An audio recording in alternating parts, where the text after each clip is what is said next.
It is 4:36 p.m. and I'm calling this meeting of the Design Review Board to order. Recording Secretary, please call roll. Thank you, Chair. Board Member Cook? Board Member Cook? Board Member Huang? Board Member Liptak? Here. Board Member Weigel? Here. Board Member Wuthrich is absent. Vice Chair Sharon? Here. And Chair Jones-Carter? Here. And let the record reflect that all board members are present with the exception of Board Member Wuthrich. Item 2, remote participation. We have none. Item 3, approval of minutes. Draft minutes from January 16th, 2025. Does anyone have any changes to the minutes? If no changes, the minutes are approved as submitted. Recording Secretary, do we have any public comment on item 3, approval of minutes?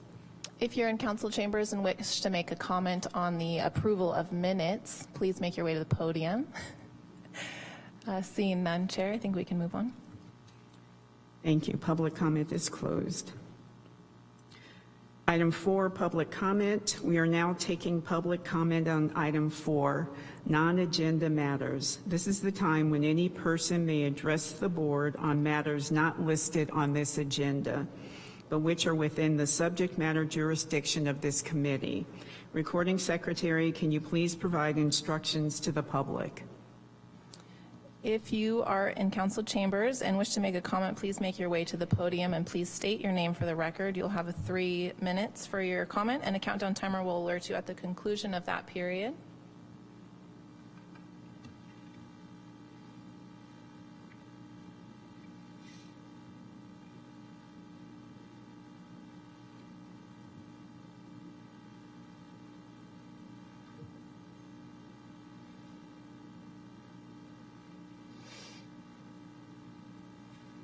Are you ready? I'm ready for you, Dwayne. Hello, my name is Dwayne DeWitt. I'm from Roseland. I wanted to thank all you volunteers for being here on such a wet day, and thank you for volunteering all your time over the years, being here to help us look at what projects may come forward and how they will affect our community. I especially want to thank you for taking on the extra work that the Cultural Heritage Board now brings your way.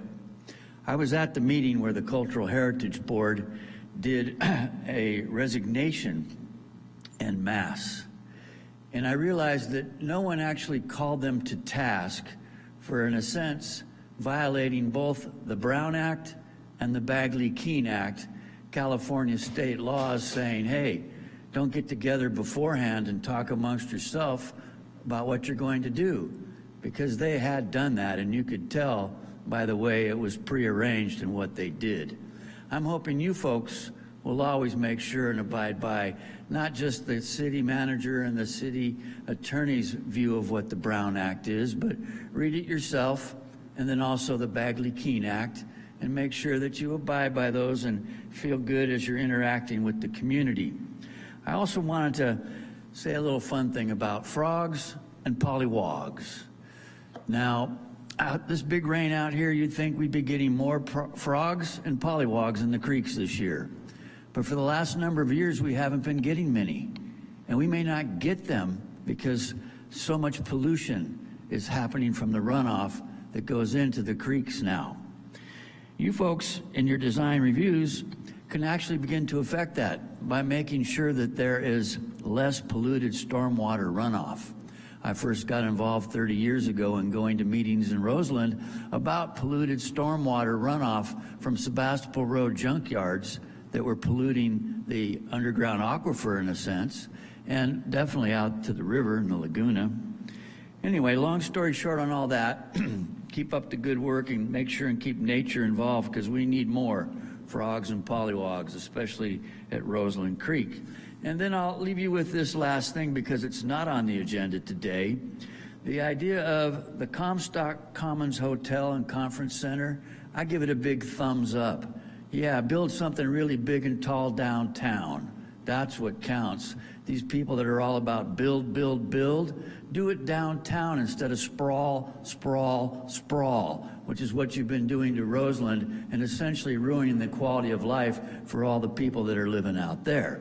So bring it all downtown, get it all close in right around here, all these empty buildings that are around here. We can go for it. I know you'll lead the way, and I'll be there cheering you on. Thank you.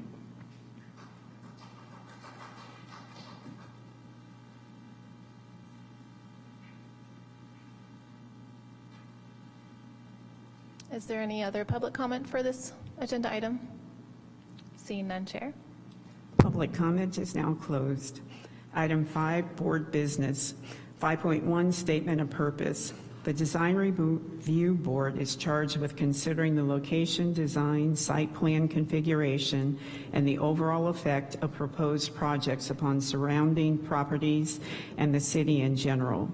The board shall compare proposed projects to the general plan, any applicable specific plan, applicable zoning code standards and requirements, consistency of the project within the city's design guidelines, architectural criteria for special areas, and other applicable city requirements.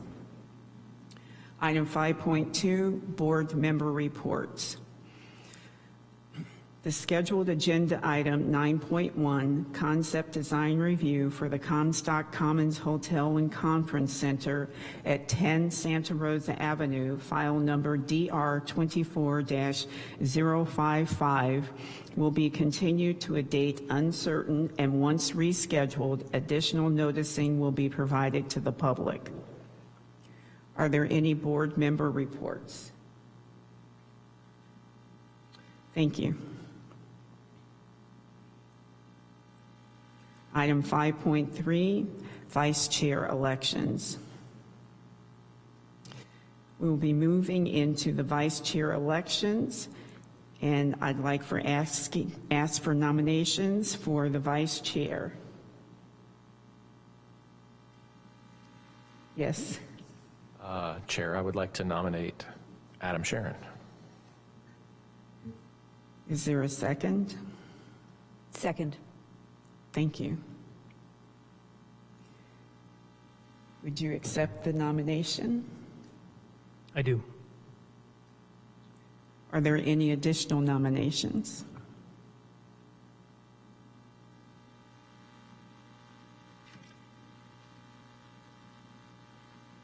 Seeing none,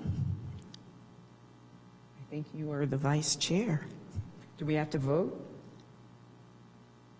You'll want to open public comment for that first. Okay, we're going to open public comment. Hello, my name is Dwayne DeWitt. I'm from Roseland, and I think it's a good idea that Mr. Sharon is there. And I think it's a good idea, once again, that you folks are working to try and get some more expertise, in a sense, in the early stages of design and sharing it with the public so that the public can have a voice upon what type of community we're going to have. In the past, it's been pretty much just what the development community wants to do, and if the community hasn't found out about it ahead of time, well, sorry, you're just out of luck. So I do believe you folks are at the forefront of involving the public more in a positive, proactive manner. They actually have a term for this at the US EPA. It's called authentic community engagement. Although with the new regressives that have taken over the federal government, that may go by the wayside. I do hope that you'll keep that in place here in your body and throughout Santa Rosa's governing structure. Authentic community engagement. Let folks have a voice in the public policy decision-making process so that it actually matters. Empower them. Thank you kindly for your time.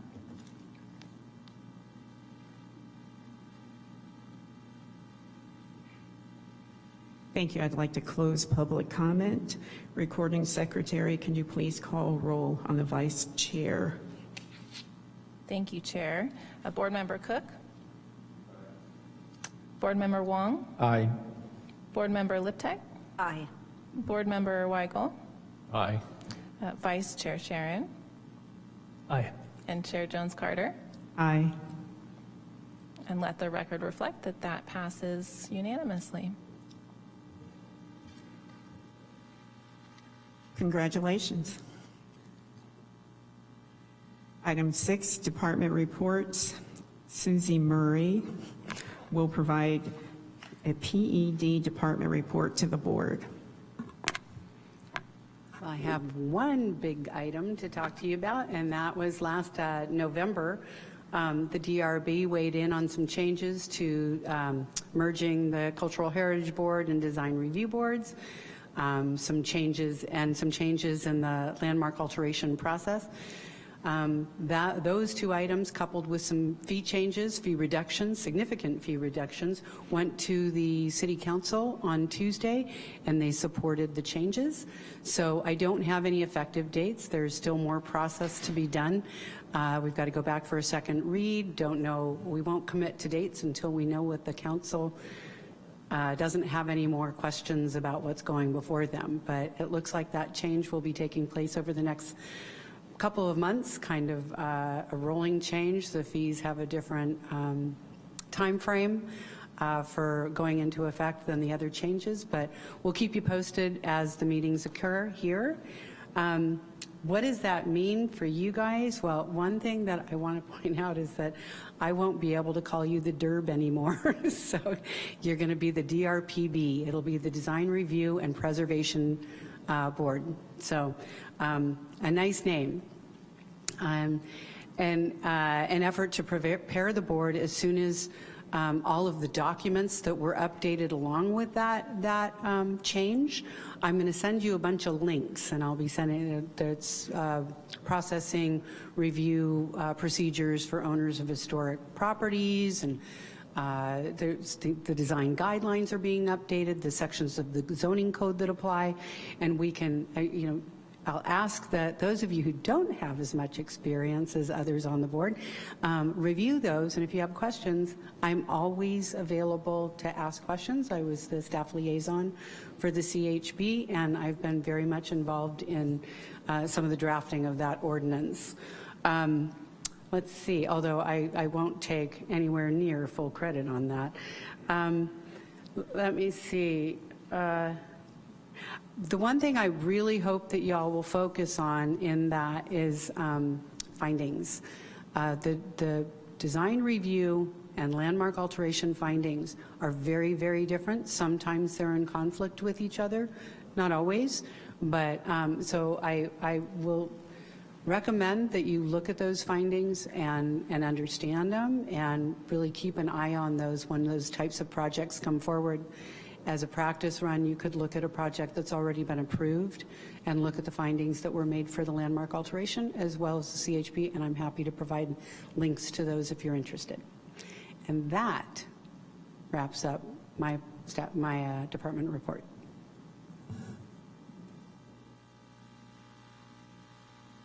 Hey, Susie, I have a quick question. When is the second reading of the stuff the board did on Tuesday? Do we know yet? I can find that out in just a couple minutes. If you guys want to continue on, I'll look it up real quick. Okay. Recording Secretary, do we have any public comment on item 6, department reports?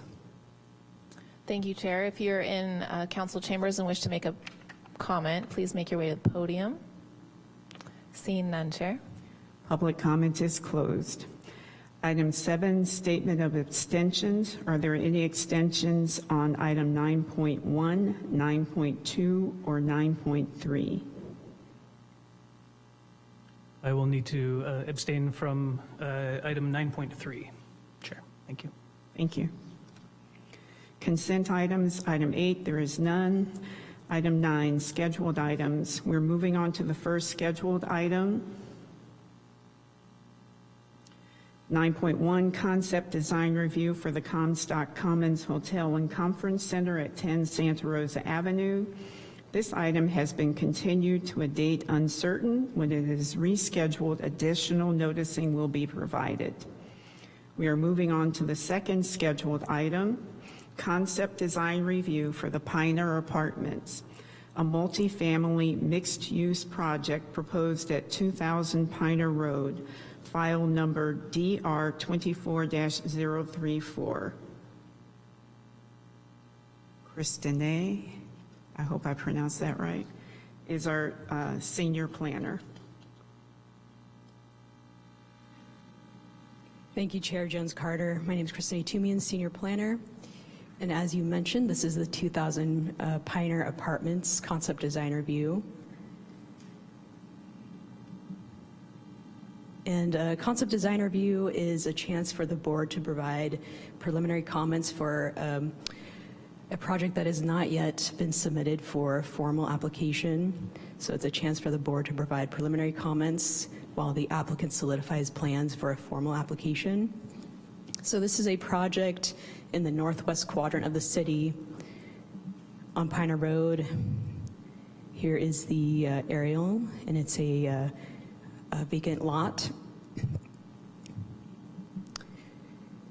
And it has a mixed general plan designation of retail and medium residential.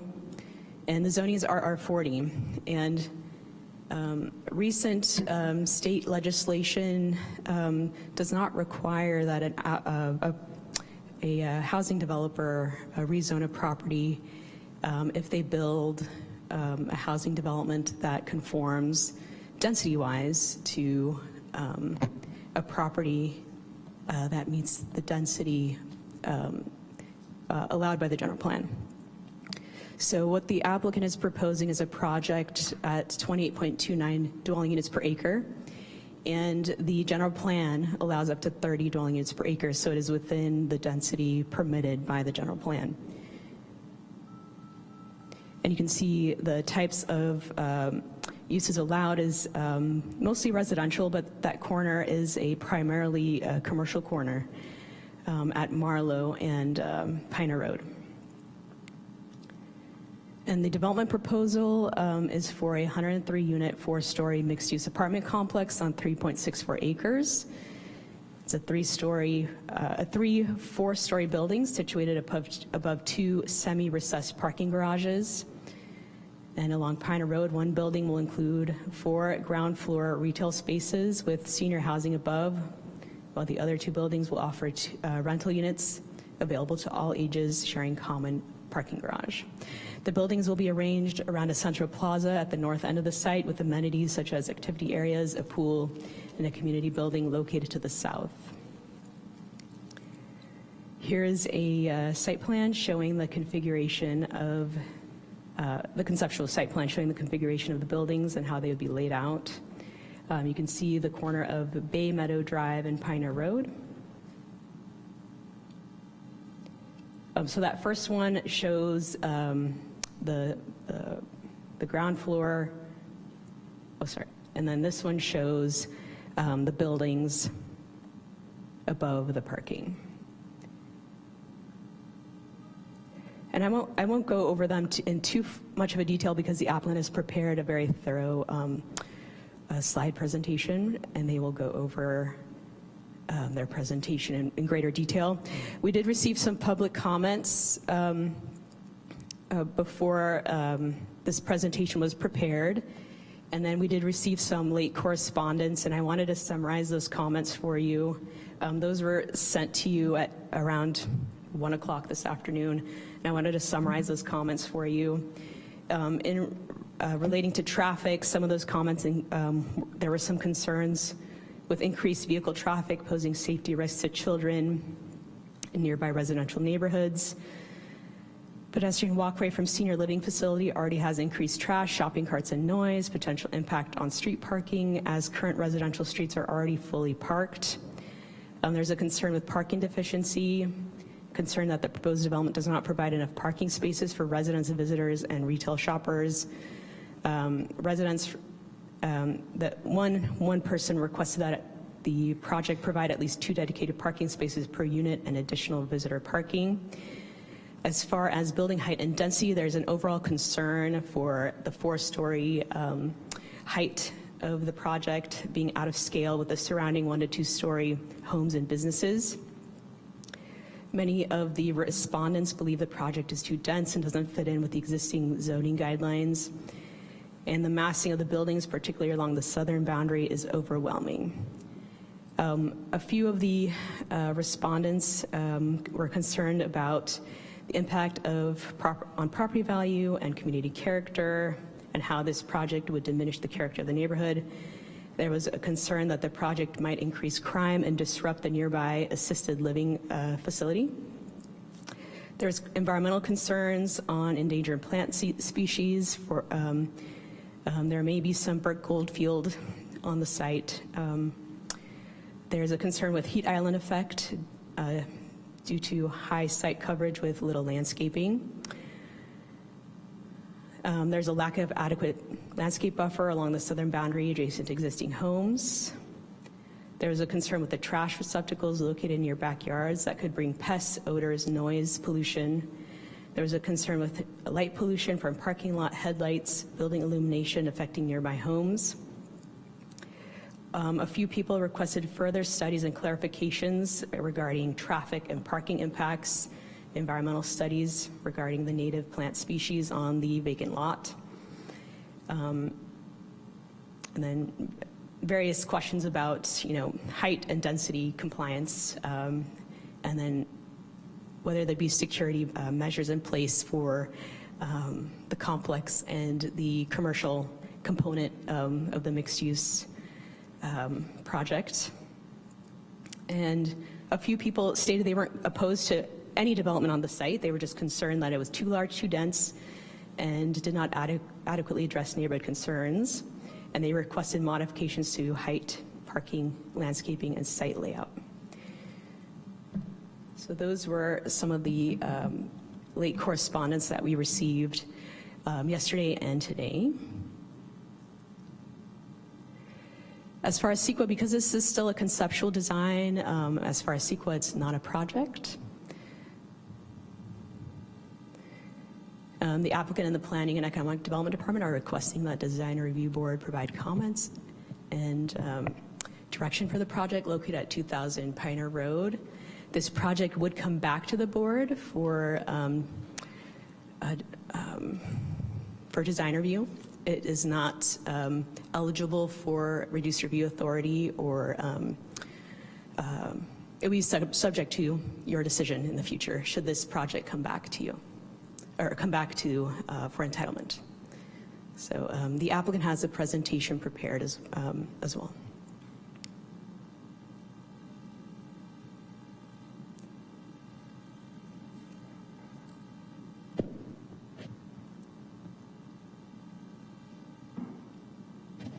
Can you hear me?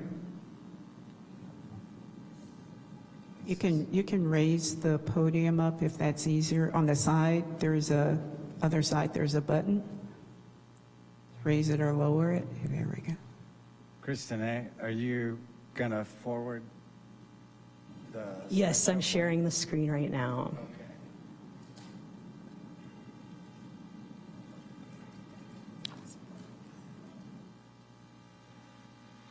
Well, good evening. My name is Jim Henderson with Henderson Architect, Inc.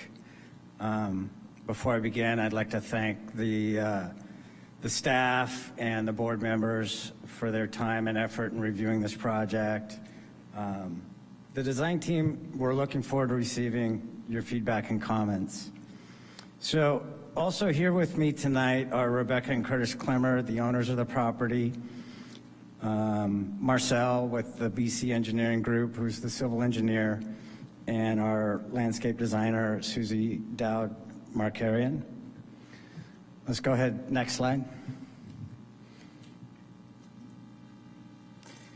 I'm going to cover 4 main talking points: the project location and the site features, the site plan organization and its design, the design of the apartment buildings, and then the common area design and its features. Next slide. Next slide. The site, as Kristen A. had said, is this greenfield area in this photo. Let's go to the next slide.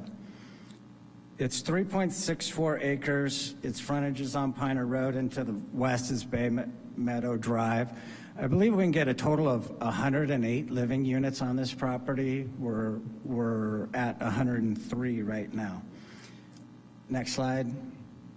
Across Piner Road to the north is the Parkview Apartments, and then on the corner of Marlowe and Piner are the Orchard West Senior Apartments.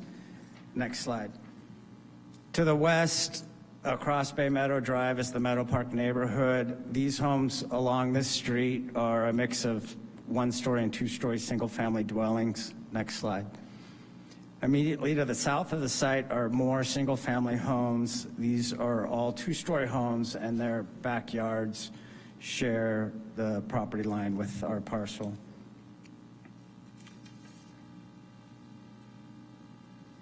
Next slide.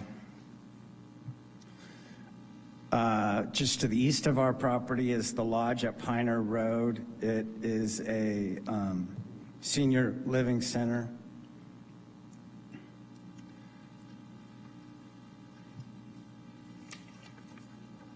Let's go to the next slide. Oh, I'm sorry, can you go back one? Yeah, okay. Next slide. Here's some images of the surrounding properties. The upper left image on the left there in front of our property. You can see the lodge at Piner, the senior living facility. It looks like it's a two-story building, but it is a rather tall two-story building. The upper right corner, you can see the side of the lodge at Piner, and you're looking across the pet project site. Then in the lower left are the one and two-story family homes I mentioned, and then in the lower right are the two-story homes to the south of the property. Next slide. To the west of the lodge at Piner is retail development, has a Walgreens, a pharmacy, and 3 or 4 restaurants. Next slide. And then across Marlowe is a larger retail development with a market, shopping center, Dollar Tree store, several restaurants, and that red star marks the location of the bus stop. With all these amenities in close proximity to the site, this is a great location for multifamily living. Next slide. Okay, so to move on to the site plan organization and design. Next slide.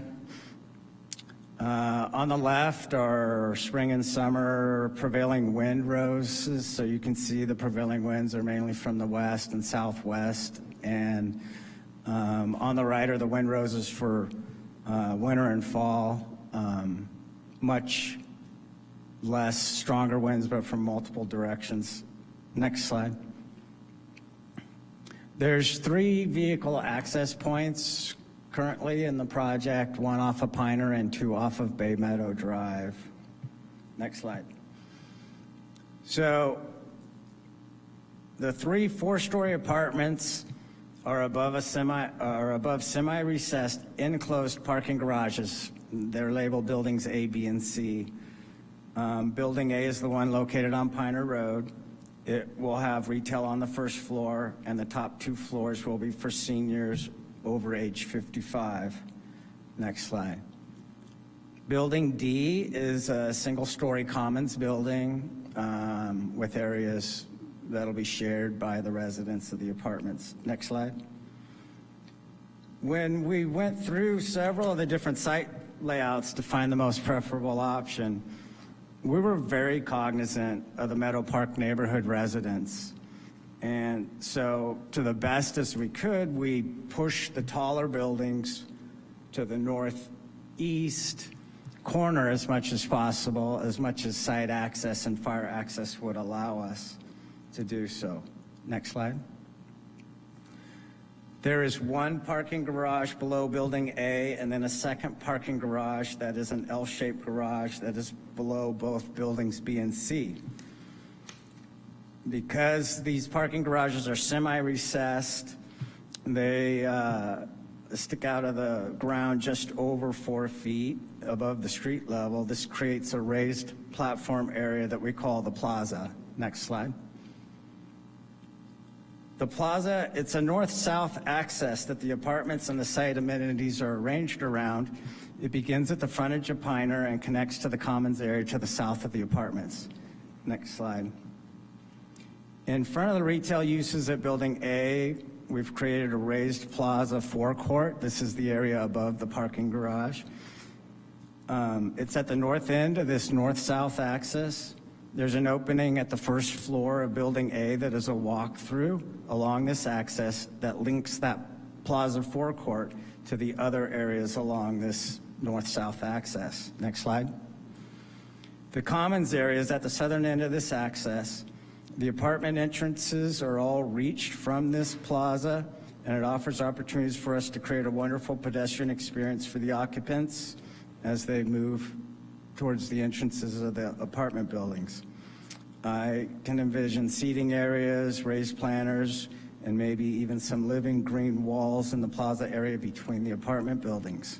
Next slide. For the design of the apartment buildings, next slide. Like I mentioned, they're 4 stories above semi-recessed parking garages, retail on the first floor of Building A, 103 total living units, 182 parking spaces, of which 105 parking spaces are covered either in the parking garage or under a portion of Building A or B. You can see in Building A or B there are some parking spaces along those buildings that is under the floors that are above, so they are covered. We will have EV parking as required around the site. Next slide. So here's the parking garages. Not that exciting, but you can see there's some mechanical spaces set aside for fire sprinklers, electrical surfaces, mechanical venting. You can see the ramps in and out, and then access for stairs and elevators. All 3 apartments have elevator access. Next slide. So looking at the first floor plan, you can see the retail at Building A. It's just under 7,000 square feet of retail. We're showing 4 different units, but it'll be a flex space depending on how it's leased up. You can see the forecourt in front of Building A at the top, the covered parking along Buildings A and B. The ground floor units for Building B are accessed at the plaza level through a small outdoor individual courtyard, and then they'll have an enclosed back patio on the commons area side. For Building C, the building on the right, you'll enter those units by going through the lobby that's adjacent to the elevator. They also have fenced back patios at the plaza level. Next slide.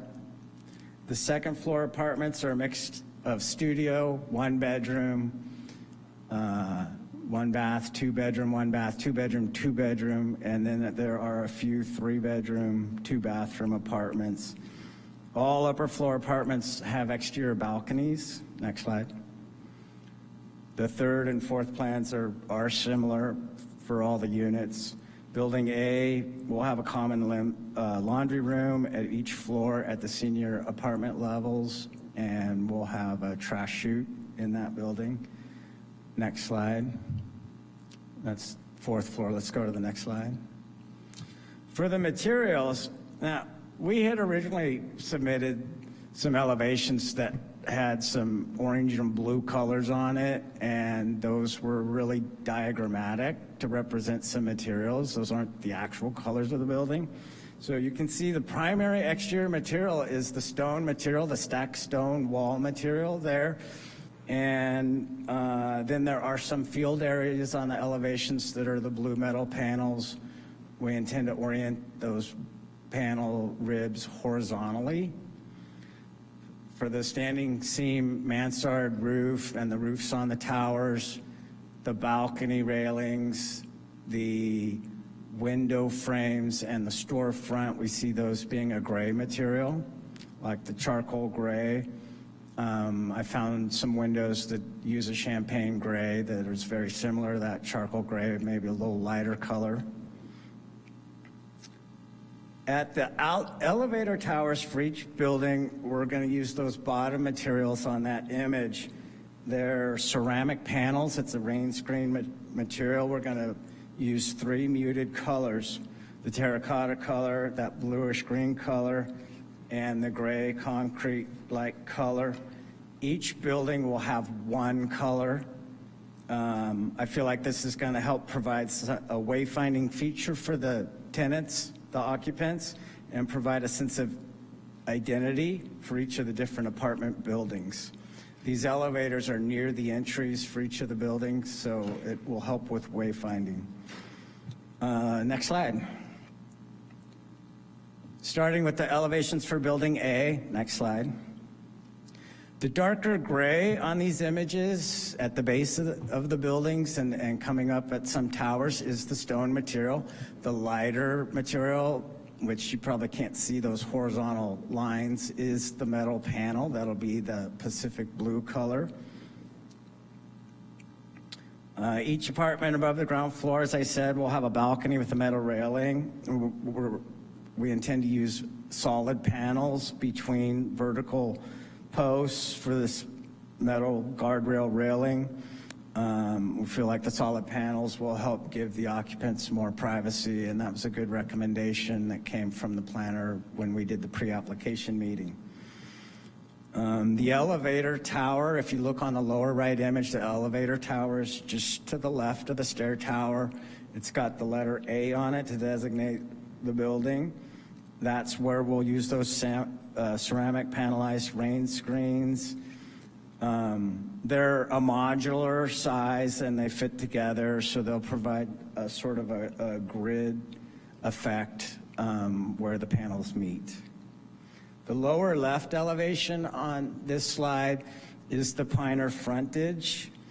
You can see the site walls at the base of the building and some stepped planters where we have stairs and a ramp that leads from the sidewalk along Piner Road up to the retail and the plaza forecourt area. We're incorporating these step planters everywhere we can in the front of the building and also around the commons area, because where we do these step planters, we can bring more greenery into the project and we can avoid using guardrails at those stepped planters, and that will help us, I feel, open up the project.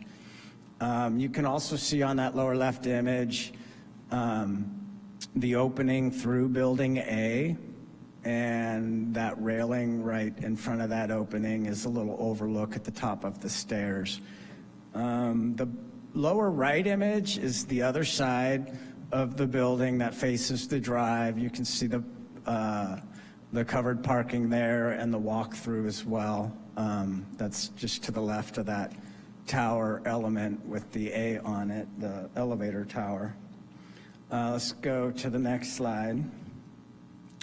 Here's kind of a conceptual perspective of the Piner frontage looking across Piner. You can see the balconies and the material changes and the mansard roof. You can't really see those site walls well in this image, but I'm going to show you some more images of that later. Let's go to the next slide. So for this forecourt area and frontage area, let's go to the next slide. Here's just a little larger image where you can see the walls and the railings and the step planters. Right where the building address 2000 is on the left is the ramp, and then where that pass-through is kind of an overlook railing, stairs to the right of that, the raised planters, and then on the far right, a bump out that matches the left side that provides a great area for some outside dining for potential retail use there. Let's go to the next slide. You can see in this image, this aerial perspective image, you know, the stairs, the ramp, that outdoor seating area, and those stepped planters.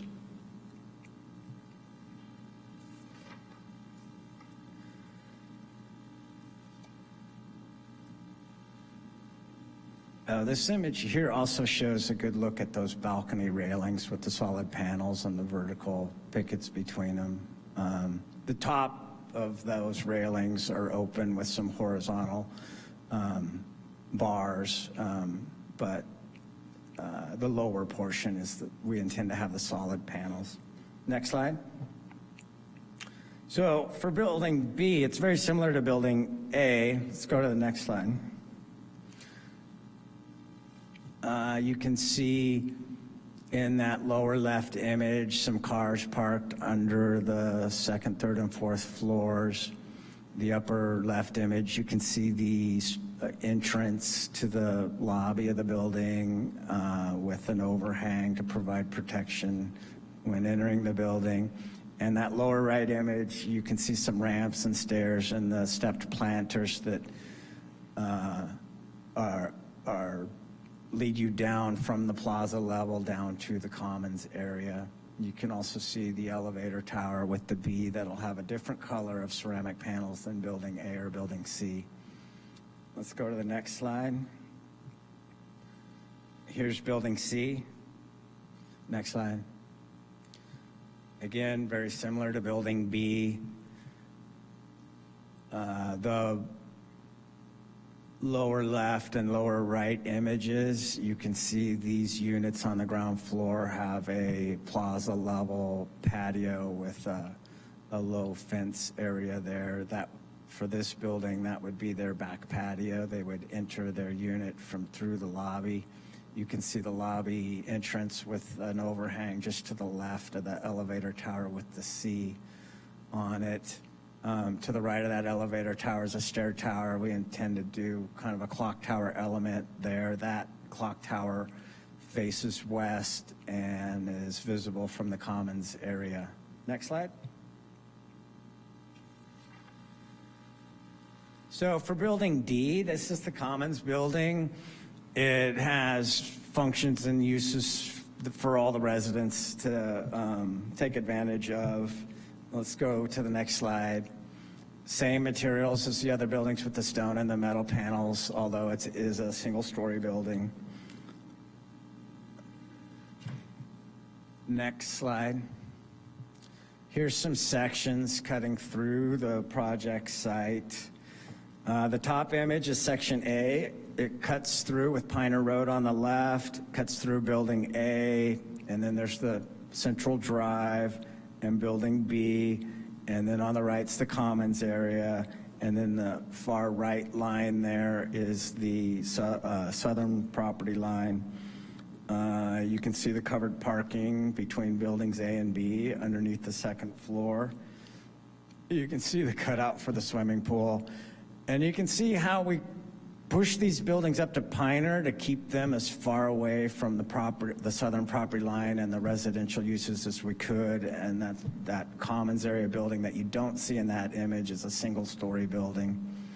The lower image, section B, it cuts through building B lengthwise, and then between building B and building C is that north-south access. That's the plaza. You can see the walk through at the far end with some people standing in it.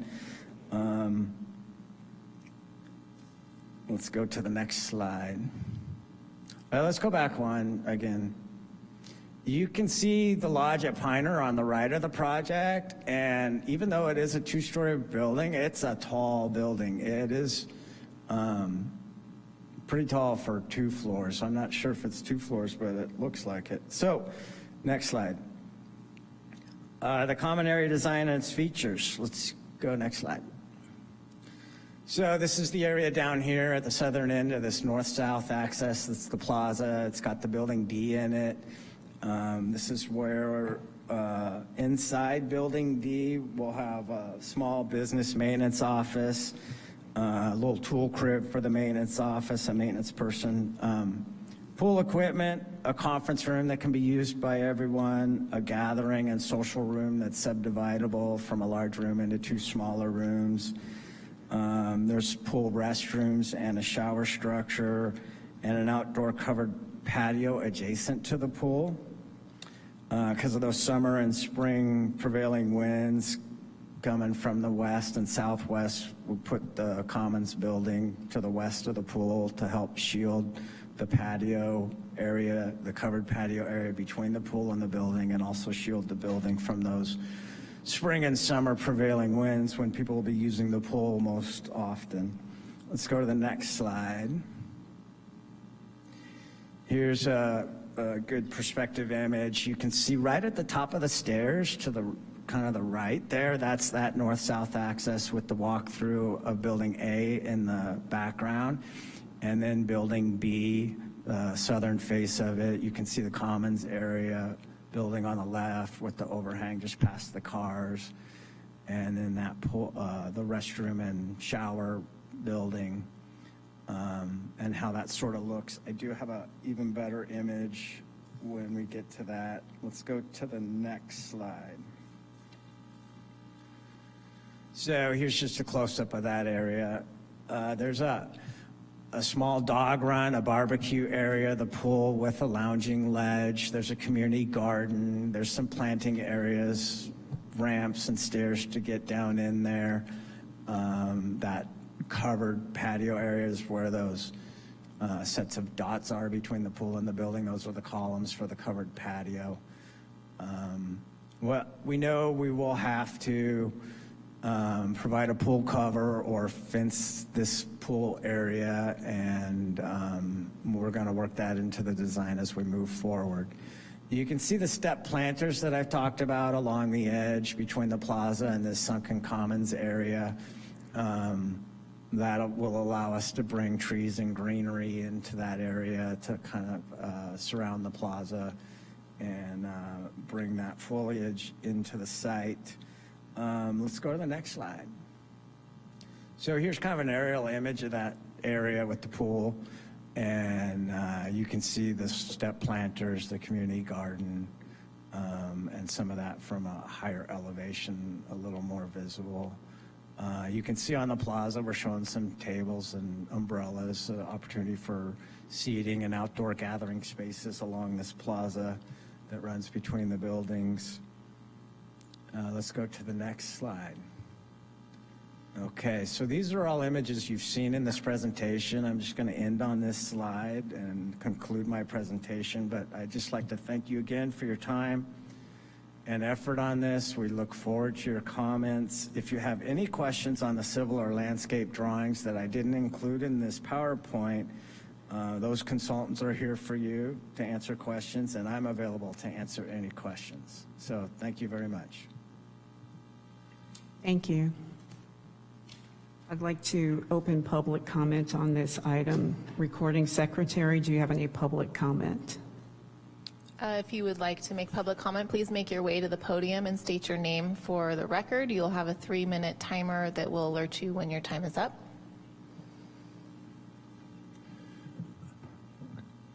You hear me? My name is Dave Freund. I live in one of the houses on Bay Meadow that will face this project. Quite frankly, I'm quite opposed to the building of this apartment complex. I don't feel that there was any thought put into how it fits in the area from the beginning. If it did, they wouldn't be coming up with a 4-story complex. It just does not fit in that area. Many of the things I may say are repeats from something earlier, and I apologize for that, but I need to say them. The one that Jason see that faces it, I believe it would make the area more congested to drive, not just for the locals, but for those that use Piner Road. And having lived in that area for over 10 years, I've seen how the congestion has gotten worse year after year. And adding anywhere from 50 to 100 cars that may be part of this project just doesn't belong. And I'm also concerned about this building and how it will affect personally my home value with something that just does not fit. Also, it just does not. There are numerous large apartment complexes that have been built around Santa Rosa, and they fit in those areas. This has no business this high in this area. And I urge you, before you make any decisions one way or another, maybe take a trip to look at that area and see for yourselves before you decide for or against, or whether it needs adjustments. Thank you.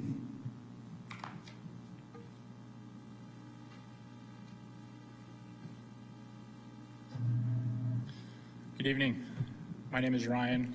I've been a resident of Santa Rosa for 36 years, 7 of which have been on the corner of Bay Meadow Drive and Bodie, which, as we just saw in the drawings here of the proposed apartment complex, would be a stone's throw from Building B. I could stand in my driveway and hit the building with a tennis ball if I really wanted to.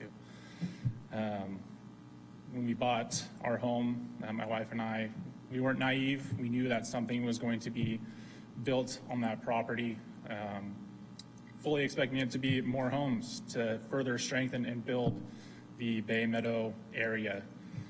We have a wonderful group of neighbors with wonderful groups of kids that all play around in that area, and there's going to be a giant eyesore in front of us.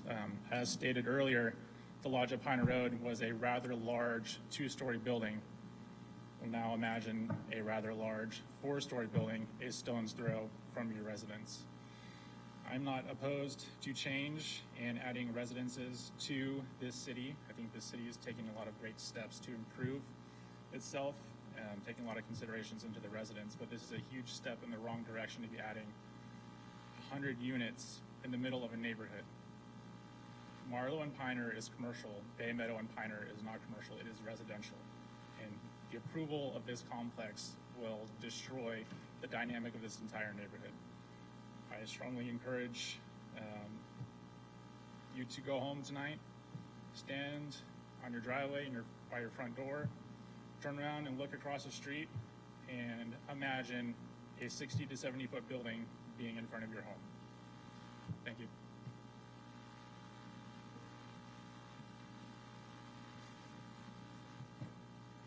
My name is Anton Cohen. I live in the neighborhood where this is proposed to join.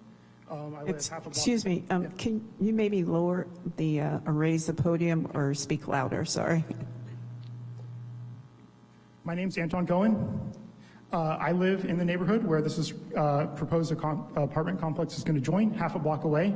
I'm going to talk about 3 problems with it. One is not enough parking. The neighborhood that this complex is joining already doesn't have enough parking. Driveways are full, street parking is tight, and people park a block away from their house. The closest apartment complexes to this also don't have enough parking. People park in the Walgreens parking lot, which is on the same block as this, and then walk to their apartment complex. It is also not right for the neighborhood. It doesn't fit with the neighborhood. The closest 4-story building to this is the Kaiser Hospital over 2 miles away on the other side of the freeway. There isn't even another 3-story building within 2 miles of this. If you were to say it was going to be a 2-story apartment complex, I would be totally fine with that, as long as it fits in with the neighborhood and has enough parking. 4 stories is wrong for this neighborhood. Don't be fooled by the developer's presentation. The proportion of the senior living facility that was shown was totally out of proportion. I have proof on my phone, an actual photograph. It was not in proportion to the apartment complex that's being proposed. It's also not right for Santa Rosa. Apartment complexes are not what Santa Rosa needs. Apartments are not why people move to or stay in Santa Rosa. People want single-family homes. There is no housing shortage. Building more apartments is not going to reduce housing prices of single-family homes. They're a completely different market, so don't be fooled by anyone who says that we need more apartments to reduce housing prices. It's also not going to help with homelessness, because $1,000 a month, even if it's a super discounted, is not going to help. No homeless person can afford that. People who have $1,000 a month already have somewhere they can stay, which is renting a room in a single-family home, which is exactly what I did 20 years ago in Santa Rosa, renting a room in a single-family home or renting a granny unit. There's lots of opportunity for lower-cost housing in Santa Rosa with single-family homes. What do I think you should do here? I would love a park there. That would be fantastic. But more realistically, build more single-family homes. There are homes that run up right against this property line that were built within the last 2 years. Just build more of those. That's what we want in Santa Rosa. That's what we want in that neighborhood. That's what we expect in the neighborhood. Please go take a look at the neighborhood. If you think that it is a commercial area, as the person presented initially said, it is not. It is a residential neighborhood. Thank you.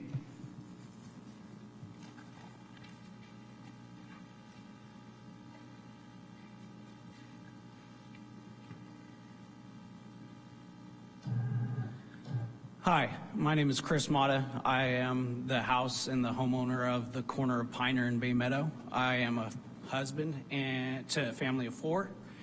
And the idea of this complex, like many have said, and in the original comments listed, is a threat to the community in which it stands. I have a 2 and a 5-year-old. They play with the neighbors in the neighborhood, and the safety of them already with the increase in traffic is just over the last few years has made it to where we're putting out signs for people to slow down. Thankfully, the city has reduced the speed limit on that street on Piner, which has made it a little bit more safe. But with the building of such a large complex with the additional 100 occupants and their families, if families actually truly would move into these, would completely make it an unsafe zone for our kids to play in it. Things to consider, like many have said, it is by far a residential community. In 2021, there was a homeless problem when with the neighborhood on Piner. I have a fence that aligns that. That homeless problem has thankfully been cleaned up and improved. I feel like this development at such a large rate will bring things that left with the homeless and in particularly rats. The way that this is set up, it wasn't really touched on verbally, but there is the commercial trash portion of it, which would be directly across from our homes. A simple feeder for birds brings rats from the nearby commercial areas and businesses. What would a commercial plus residents using a single garbage outlet do to our homes and our families' health and safety? I think it'd be a whole lot more than what we experienced in 2021. Lastly, to consider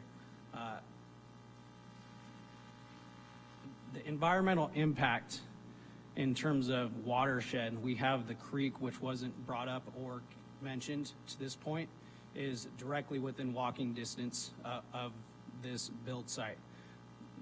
Going down that deep, in all honesty, there's going to be a lot of lime treating that's going to be needed. Nearby residential homes see flooding. I believe that flooding would occur with this and impact things like geese, turkey, toads spawning. It's something that our kids enjoy. It's like a nursery rhyme when we put them to sleep this time of year, and things that will be gone in magnitude with something a development this size. I would love to see more single-family homes added so we could have families added to the ones here today. Thank you.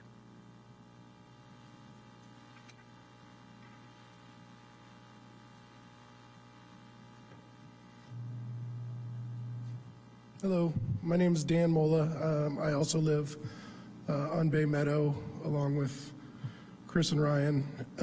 Our kids all play together. One thing that hasn't been brought up, partially we talked about the environmental impact, but if you're unfamiliar with this property, you may be the only ones in Santa Rosa who are.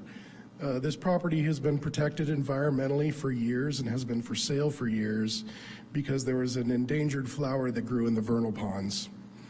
I'm guessing that the endangered flower no longer exists, which is why they're going ahead with the construction. But just as it happens, about a month ago, a flock of protected Canadian geese landed in those vernal ponds and have taken up residence. I'm not sure if you're familiar with the Migration Bird Treaty Act of 1918, but the environment of migrating birds are meant to be protected, and I'm not sure if you guys have investigated what all needs to be done to mitigate the moving of these birds who have taken up residences. You can see them every morning between 5 and 6. waddling away in the vernal ponds out there as it's raining. I met the gentleman that owns the property. He seems like a lovely person, and I wish him all the success in the world, but the proposed design is too dense. There's he stated 183 parking spots. I counted 155 in his plan. Now, less than 10% of Sonoma County residents live alone, which means it's going to be 2 cars per unit. That's just simple math. So that means what we really need is at least 200 for the residents and probably another 70 for the people who come and go from the businesses every day. So it's the parking, though they may state that the parking will be completely on site, it will not. And the neighborhood around it is already completely overwhelmed. If you drive down that Bay Meadow and the surrounding roads any day of the week, you will be lucky to find one single street parking spot. And believe me, because I've been yelled at by the postal carrier numerous times for parking too close to the mailbox. I hope him the greatest success. I don't think 2 stories would be a problem as long as he kept the same parking layout. 180 parking spots would cover 2 stories. And as another person had mentioned, the scale to which the design was not accurate. It would be at least 70 feet, which is the tip of a 110-foot fire ladder off of a fire truck at a 70-degree lean. So it's as big as you can build in a residential area. And I know I'm over time, but one more thing I'd like you to take a look at when you think about this is fire response. So all of the buildings that go over 4 stories in this town are downtown, where the truck is. There is no ladder truck assigned to the 3rd district of Santa Rosa. There's no way a ladder truck would fit at Station 3. So I'm not sure where that aligns, but it's something to think about. The top residents of a 4-story building may be impacted and could even be in danger if there was a fire. So thank you. Thank you for your time. I appreciate y'all.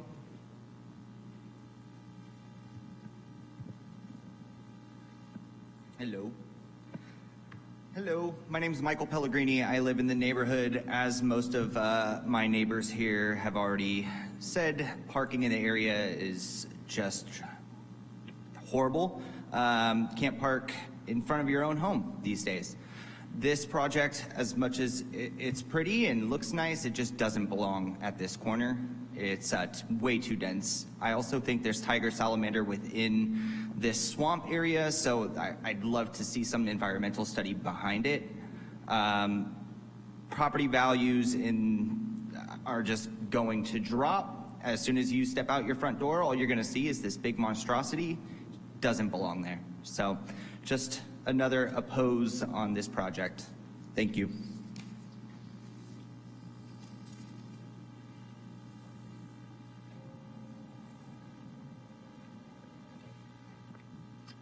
Hello, my name is Dwayne DeWitt. I'm a founding member of the Sonoma County Affordable Housing Advocacy Group. So that housing advocacy group came about because there's not enough affordable rental residential housing in Santa Rosa, and there hasn't been for many decades. That's why we have a housing authority. So to first qualify things, I have not spoken with anybody here. I am not on any type of a connection with the architect, the property owner, or anybody else. Going to give you some real world examples though. There's a 4-story building in Roseland now. It's at the corner of Hearn Avenue and Stony Point, Old Stony Point.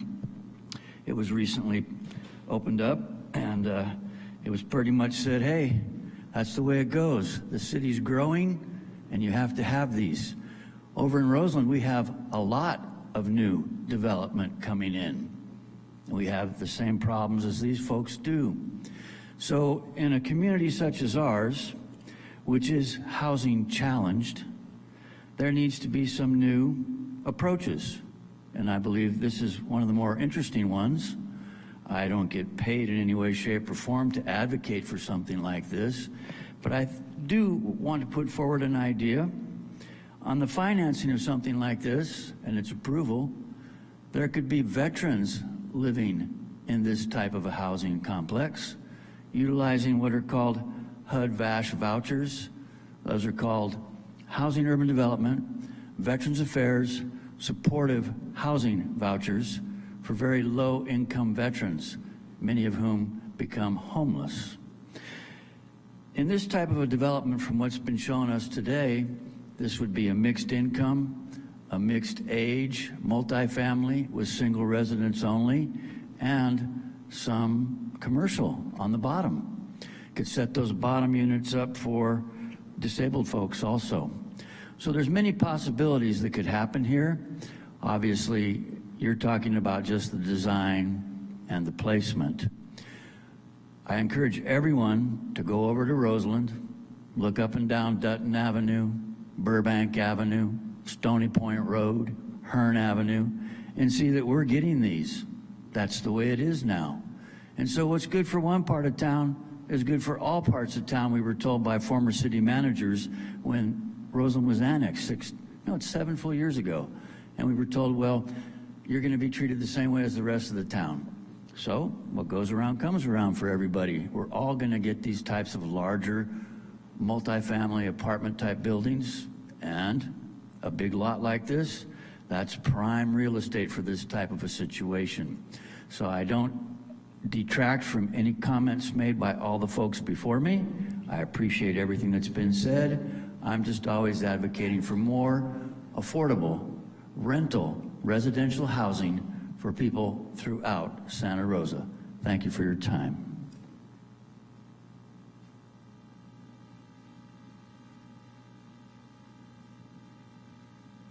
I believe that is the end of public comment. I would like to close public comment.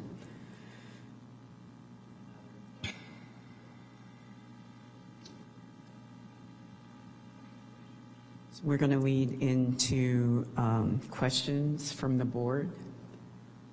And I'll start with Drew.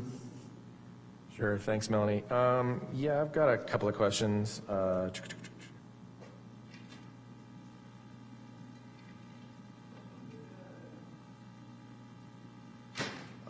Okay, I'm curious as to what drove the two access points off of Bay Meadow into the property. So maybe if the architect could explain that a little bit. Yes. Can you hear me? Is the mic on? Yeah, it's on. I would Yes. either raise it or step a little closer or shout. Okay. Let me get to that. I don't think we need two access points onto Bay Meadow. We probably need to keep the one at the southern side just for fire access to easily get out there. The other one we put across from the cross street on Bay Meadow, that's across from our property, thinking that it would give good access for people exiting the parking garage at Building B. But I think if we were to get rid of one, we would get rid of the one at the cross street. I think from a fire access standpoint, we need to keep the southern one just for turning radiuses and such. Okay, thank you. And then I couldn't find a parking analysis in here. I did a very rough, very quick parking analysis, and I came up with 191 spaces required for the number of units you have and the square footage of commercial. Yeah, so so I wanted to check that. Yeah, so what I have for a parking calculation is including the 6,907 square feet of retail at 250, and then the senior, the two senior floors have a different calculation.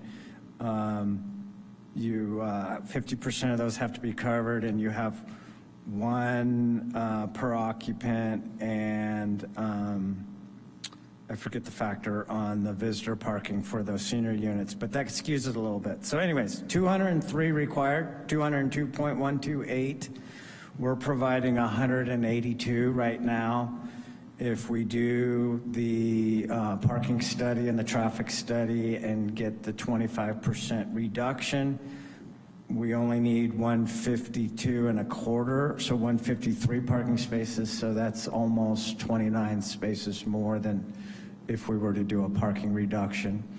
I do think as we move forward and we further refine what some of these utility areas in the parking garage are, we can gain back some parking spaces.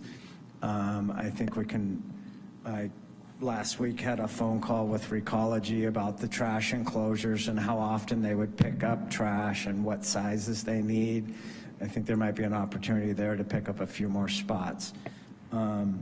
So 203 required, we're at 182 provided. With the parking reduction, we would only need 153. Board Member Weigel, it's the last page of attachment 4. Okay, clearly, that's fine, thanks. I just missed it, I guess, as I was going through everything. Thank you, Kristine. Oh, you know, it's because the end of my project plans weren't loading, and I was like, it's just civil drawings down there. Okay, perfect. Yeah, because like I said, I did a quick back of the napkin one, and you know, senior housing projects are 1 space per unit with half spaces covered, with 0.5 of the spaces covered, plus 1 guest parking, blah, blah, blah, blah. There's like a whole calculation for it. So anyway, I missed the senior thing. So anyway, so 203 required. I think that's important for everybody that asked about parking. That's why I'm asking about it. Yeah, if we didn't do the 2 floors of 55 and older senior housing, then our parking requirement would actually go down based on the type of units we would have up there. Okay. Should I stay up here for more questions? Probably. Probably. Okay. Yeah. I think I just have one more question though, Melanie. I guess I'm curious as to what drove the half tuck under parking decision. Because, you know, cutting dirt and sinking a basement of any type, whether it's parking or not, is almost prohibitively expensive at times. So I guess I was just curious what drove that decision. Yeah, so my client came to me and said, get 108 units on this property. That's what the size of the property will allow. So we were tasked with trying to get as close to 108 units as possible. That led us to park under the buildings. We semi-recessed instead of fully recessing, because once you go down the other 4 feet, the ramps into the parking garages become so long, you don't really get much parking. We have to have enough of the ramp inside the garage because of the circulation around the buildings. Okay, thank you. I think actually those are my only questions for the applicant. I was just gonna there were a couple of questions about environmental reports and other things, so I thought it might be helpful, Kristine, for you to clarify this for members of the public. Can you tell everybody, since we're at a concept design level, when would the traffic study and the EIR and all that good stuff happen, just so that everybody can understand that? Yeah, so this is still, the applicant is still in a conceptual phase, so the idea of this meeting is to take your comments and further refine their project and decide whether they want to move forward with their project and their design. The next step would be to submit for a neighborhood meeting. Then they would take the neighborhood comments and then further, refine their project, decide if they want to move forward, and then submit their entitlements. The entitlements would also include studies, including traffic study, biological studies, various studies that would ensure that they meet the requirements for the California Environmental Quality Act, and they would submit for design review. Yeah. Cool. Thanks, Chris. And I heard a lot of comments about environmental on this and traffic, and I thought it would be helpful for everybody to understand where we are in the total process of a project, right? And so right now we're way here at the beginning. We haven't even gotten to the generation of, you know, the authority having jurisdiction, determining what types of studies might be required and all that stuff as part of a full entitlement application. But I think all of your comments are very valid and important, and that's why I think, you know, it's important to understand where we are in the full gamut of a project going forward, because all of your concerns are totally valid and important and part of the process with CEQA. And also, once they do submit, staff will send a notice of application notifying everybody that we did receive an application, so everyone would be fully informed that we do have an application in. That's it for my questions, Melanie. Thanks. Michael, do you have any questions? I do. Sorry.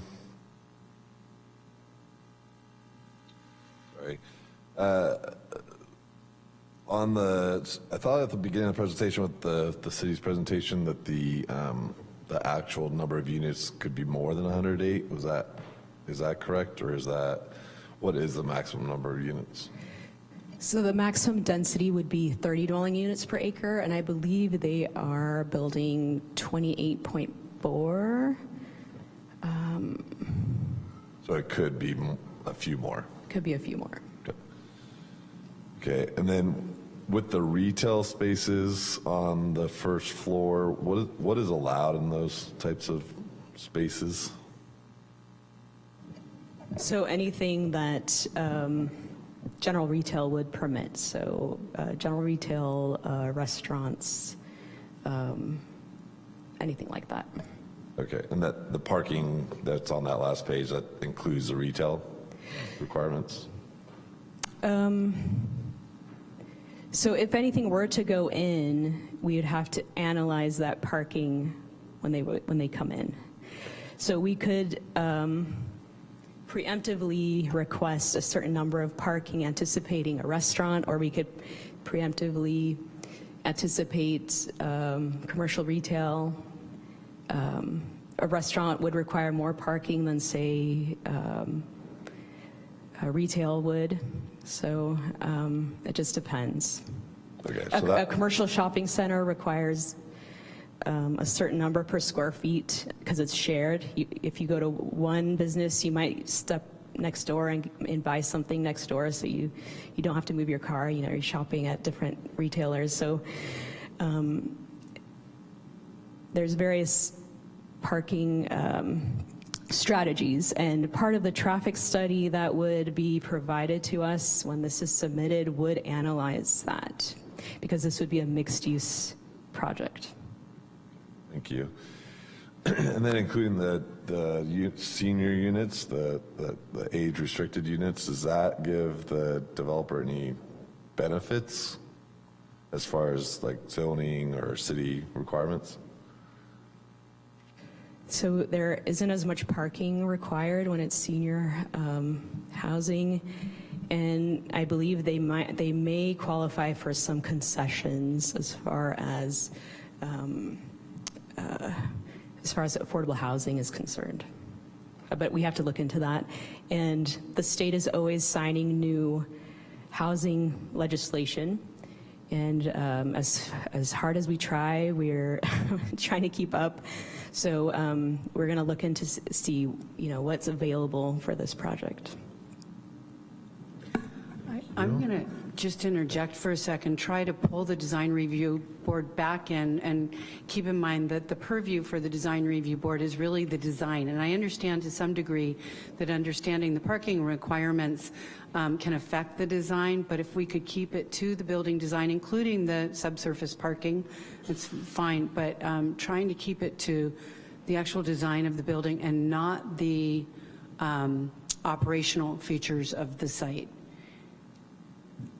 Yeah, the operational has to do with parking spaces, right? It So it that does, it definitely does. And affects the that, site plan. yeah, and that's pretty much, I mean, for the most part, it's outside the design review board's purview. Now, when people request parking reductions, that sometimes does come to the design review board if there's no conditional use permit involved, but at this point, we don't know if they're going to require a parking reduction. We haven't been able to analyze this project at all. So that type of discussion, when we actually get, when we get their formal package or their formal plans, at that point we can start our analysis.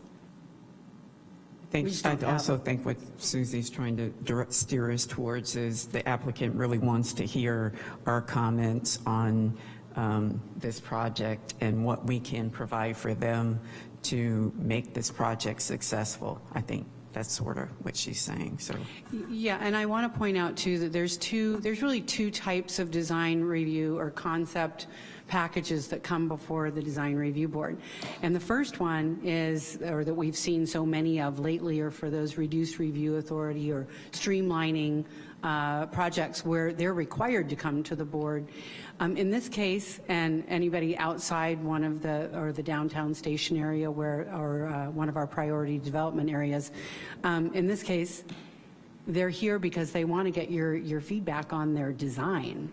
There's no requirement for them to come. They opted to come to the plan or the design review board to get your feedback on their design. So again, just as far as the operational things, high level comments are great, but we can't really get too far into the weeds on number of parking spaces required because we simply don't know the answer. We have not analyzed the project. So. And at this stage of a project, the site plan is very much part of our purview and our review.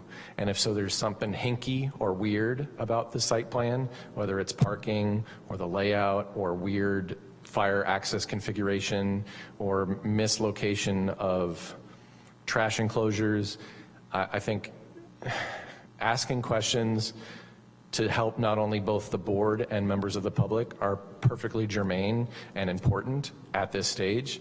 And I think it's our responsibility as a board, not only being members of the city of Santa Rosa ourselves, but as a service to the community members that are here, we need to help them understand this process better. And sometimes it's important to ask questions that are leading or perhaps may go nowhere, because they help illustrate the full scope and breadth of the design review of a project. And I think when we get to comments on the project, we're going to absolutely help the applicant one way or the other and incorporate the comments from the public. So I agree with you, but I also disagree. I understand. And high level, I'm saying we have not had a chance to analyze the project. High level questions are great, and I agree it affects the site plan. We don't have answers to, we have not seen the biological, we haven't seen the traffic, we haven't seen the parking, any of these analyses. They will all be coming in. So we just don't have those nitty-gritty details. So just keep it high level, and if it affects the site plan, I agree. Parking, trash, circulation is important, but they're really looking for your feedback on building design. Michael, do you have any other questions? I do. And these are for the applicant. For the trash receptacle or the trash kind of enclosures, we have one on the corner of Pioneer and I think Bay Meadow, and then one down near the residences. Did you consider putting those in the garage or somewhere else, not on the perimeter of the property? Good question. There's 3 trash enclosures. There's 2, one on each corner of the southern corners, and then one at Bay Meadow and Pioneer that's integrated with the site walls. We, at some point after we embarked on this project, had a meeting with my client, and they talked about the desire to provide a trash enclosure for Building A, a trash chute for Building A that would serve the 2 upper floors with the seniors. And at that point, it brings forward the thought of having trash chutes for all the buildings that would then empty into a trash room and possibly have access to the trash pickup trucks through a door. So there would not be any trash enclosures on the site. I haven't really analyzed what that would look like or what it would do for the building, but that is a thought that came up not that long ago. I talked to Recology. They'll do 4-yard bins, and then they say they have to do composting, but not a lot of people use it. And to me, that's what really draws in the pests. They would do pickups 4 times a week, so I don't think there's going to be a lot of trash sitting for a long time at this site. But, you know, I live, behind my back fence is a park, as you know, and I get field rats in my yard all the time just from the creek and the park back there, so. Thank you. And my last question just is about the landscape and not really anything specific, but it did not look like landscaping was being done for the whole property. What is the plan with the landscaping? No, it'll all be fully landscaped. I think for conceptual design, what Susie did was show you some of the key areas and some planting that we're intending to put in, but we expect it to be fully landscaped like any other developed site. Okay, thank you.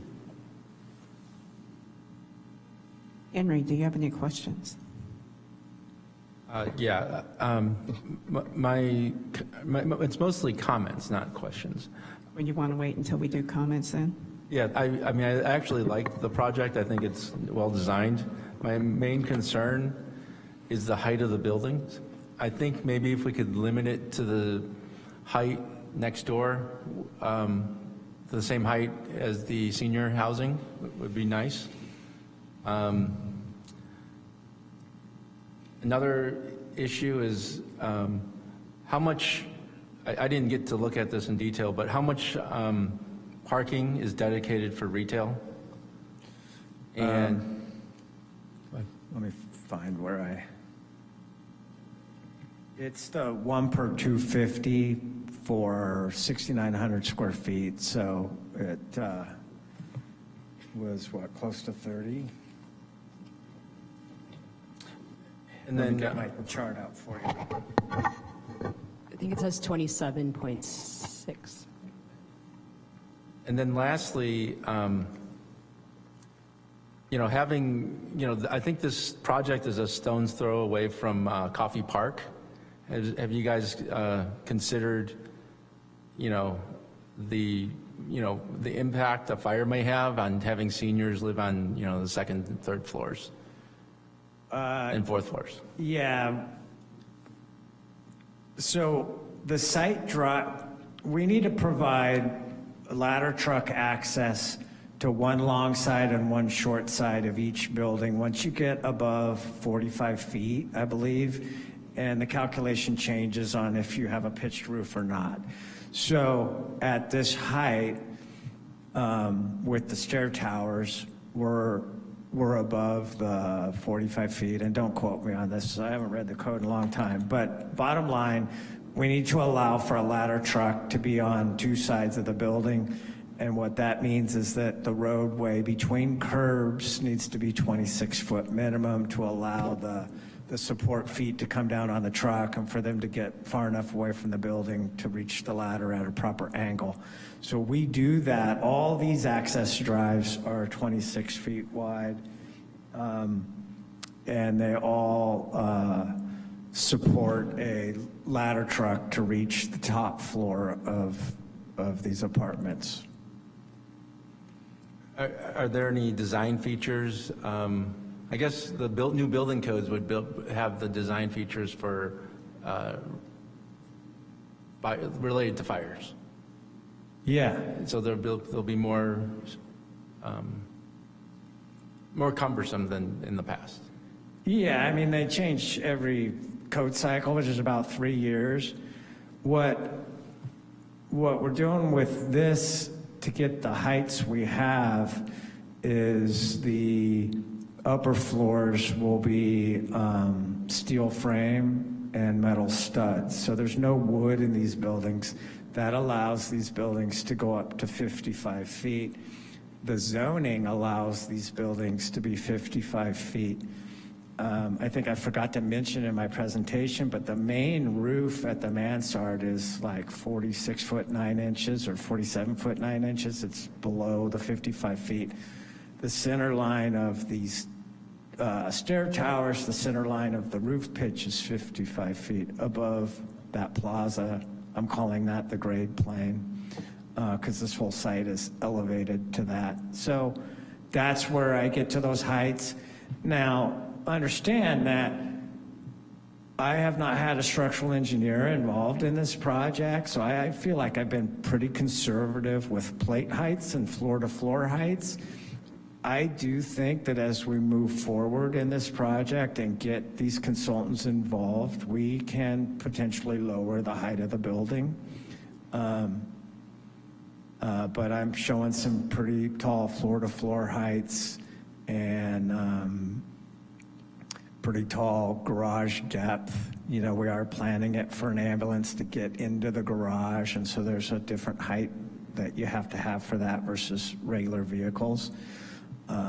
I don't know that we need to bring an ambulance into these parking garages, so there's some height that could be saved there. So bottom line, I think going forward, there will be some opportunities to reduce the height of this building. I can't guarantee it right now, but I feel pretty strongly we'll be able to do that. So what you're seeing is a very conservative thought on floor heights and structural depths. Thank you. I mean, I like the project. I think it looks, nice, and it fits in with the neighbor next door to the east. Thank you. Vic, do you have any questions? I think I do. I have to get to my question page here. So I was listening to everyone speaking, the neighbors speaking about some of their concerns, and I did read in the overview about the Burke Goldfield. So I understand that that's not yet been investigated, but a question that arose partly from that, but then from other things that people were saying is that apparently the site right now has vernal ponds. I mean, right now I suspect it's kind of flooded, but I'm not sure. But if it does have vernal ponds on an annual basis, the question is, how do you work on the semi-recessed parking if the site, how do you, have you considered how you're going to deal with the fact that it's a low site? Yeah, good question. So there was a previous development design for this site that was a mix of 2- and 3-story wood apartment buildings. I think there were 13 different apartment buildings with circulation between them. It was a mass of a sea of asphalt and buildings. In my opinion, there was really no room for landscaping or any site amenities. So there was some studies done way back for that, and I have not read those studies. I haven't seen them, but there was a soils report done, and they talked about subsurface water at 8 to 6 feet below the site, and so that's kind of why we've stopped that's why the garages are semi-recessed. We've stopped them at just above the 6-foot mark. So I do think, when I first got out of college, I was an architect in Austin. We did a project real similar to this. It was near a quarry that water in it, but the water was still, 20, 30 feet below the edge of the quarry. But as soon as they dug down 4 feet, the whole thing filled up with water. We ended up having to put in sump pumps that run almost 24/7 for that project. So we are trying to avoid going too low, and that's kind of why the garages stick up. They're just over 4 feet. They're 4 foot 2 inches, but I probably need a plaza surface, so they might go a little higher, depending on those structural depths that we haven't determined yet. But we're aware of that. We have seen a geological study that talks to the subsurface water. I bet you there's a lot of water on the site right now. I mean, we've had some record rains. I have been out there a few times to drive around and to take the photos I showed you, but I didn't see any standing water when I took those photos. But I don't live in that neighborhood, so I don't see it all the time. Yeah, thank you. Thank you for saying that you are considering that, and it is, something to address. We've already heard questions about scale, and we've heard concerns from the neighbors, and then questions about the scale of and the density of the project. And we also have heard from you that you are charged by the owners with, maxing out the site to the extent that it is possible under the various zoning and building codes. So I think the question then is, design-wise, how do you address the residential context in an overt way so that the scale and the density are,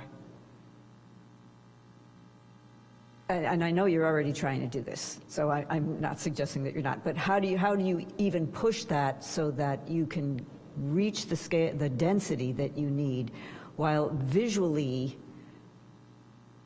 mitigating some of the design repercussions of that density, which includes height and Yeah, so, I mean, the site allows for 108, and I just reran the calc at 30 units per acre, I think it was, and I got recalced it at 109.2. 109 units, so. Yeah. We gave up some units to do some laundry facilities, to work in a trash chute, to kind of do some common areas, and to have some larger apartments, to have some 3-bedroom, 2-bathroom apartments, right? That 3-bedroom, 2-bathroom could easily be 4 or 5 studios. But then it changes the required parking, right? So you're striking a balance. You're maybe thinking about what the market will bear for these units. The zoning code allows a 55-foot height on this property, right? It allows 108 or 109 units. So I look at that and I'm like, well, that's what these planners have designed for that site. Let me make the most use of it economically for my client. And we have a shortage of housing, right? I mean, last I looked, we were 6,500 units under, and the state was threatening to come in. But I know we've built a lot since then. I've seen a lot of new apartment buildings, so I don't know what the number is now. So what we've done is we push the taller buildings as far to the northeast, as close to the senior living and away from the residences as we could. We put the commons area in the single-story building and then the parking on the southern side, so we're as far away from those 2-story homes as we can be.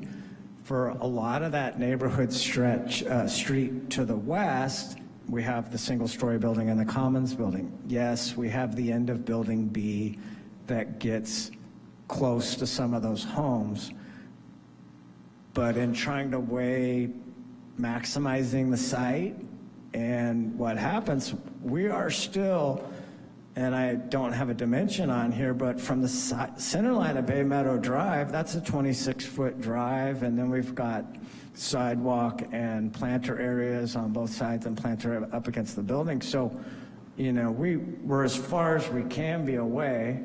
I need to keep a distance between the two buildings just for fire there, so that's 30 feet. So I think, to go back to your question, is pushing everything as far to the northeast as we could, and having the amenities and the lower buildings to the south was what we could do, because we still need 26-foot wide drive aisles for the fire truck on two sides of the buildings. And we felt like access from Piner Road was important, but it should also be as far away from the Bay Meadow intersection as possible, so you don't have that conflict. You know, I really appreciate the neighbors' comments. It's always great to hear from the neighborhood. We have not done a neighborhood meeting. That's our next step. But I totally get it. I own a house in Austin, Texas, and I bought it. I didn't check the zoning, and they built a 4-story apartment on the other side of my back fence. I know, but I live with that, and it wasn't bad. I think that what I experienced there is way more severe than what we're showing here, because we do have, you know, lots of space between these buildings and the residences. It's not going to look like a green field, but, you know, as we move forward, I'm going to take these comments back. I'm going to meet with the property owner. We're going to come up with ideas to try to, you know, make this a viable project for the board and the neighborhood. Thank you. Adam. Thank you, Chair. I just have one site plan question or site layout question. With the Commons and Building B there, I just wondering, like I did hear some of your design thinking about the placement there. Also, just wondered if you had even considered flopping them in your when you were looking at the site layout. Thinking of the Commons as like a central Commons rather than being off to the side, but just you know, I want to hear more about that. Yeah, I think I did 6 or 8 site iterations. I really did like having the Commons area in a U-shaped building setting, so it was really in the middle of the buildings. But I felt that that building was too close to those southern homes, and so I flip-flopped the location of the Commons area and that Building B, and that put the lower single-story building and the Commons area and then the parking as a buffer between the southern neighbors and Building B. All right, great. Yeah, thanks for the answer. I just want to make sure that was considered a little bit too, but I'll have a comment on that afterwards. Thanks.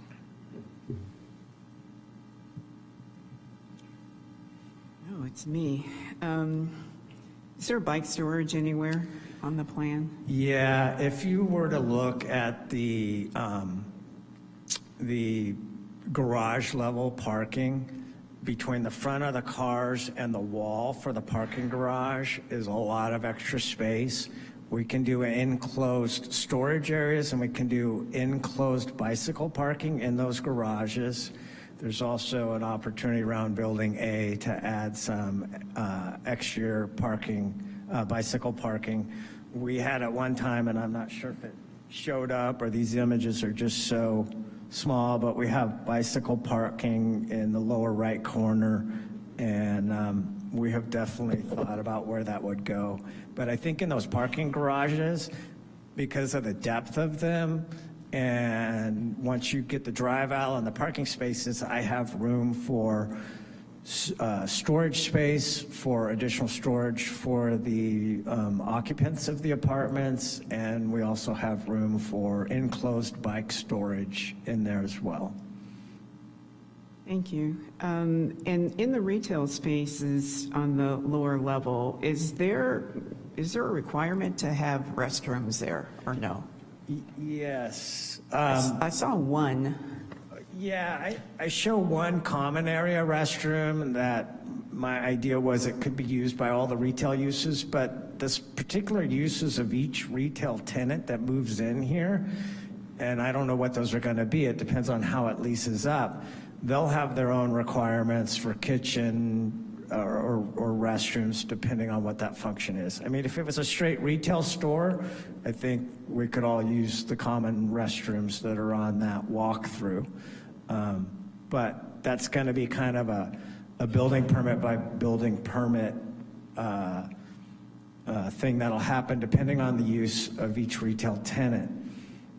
Typically what you do when you're doing flex retail space is you're going to run a sewer line through the building so that however these walls move around to lease to different tenants that want different size spaces, we'll be able to build restrooms or a kitchen or a coffee bar and have access to the sewer line. And finally, have you thought about the fencing between your property and the neighbors? Only to know that we will have a fence between the lodge at Piner and the southern homes, the homes along the southern property line. We haven't done a noise study to analyze what would be required, but obviously we would mitigate whatever comes out of the noise study if anything came out of it. Okay. Thank you. That's it for me. We will move on to comments. And I'm going to start with Drew. Thanks, Melanie. So thanks for coming to concept design review. As Chris, Sine, and Susie pointed out, you're not required to, so thank you. So I think I'm going to try to group my comments into things that work well and things that don't work well.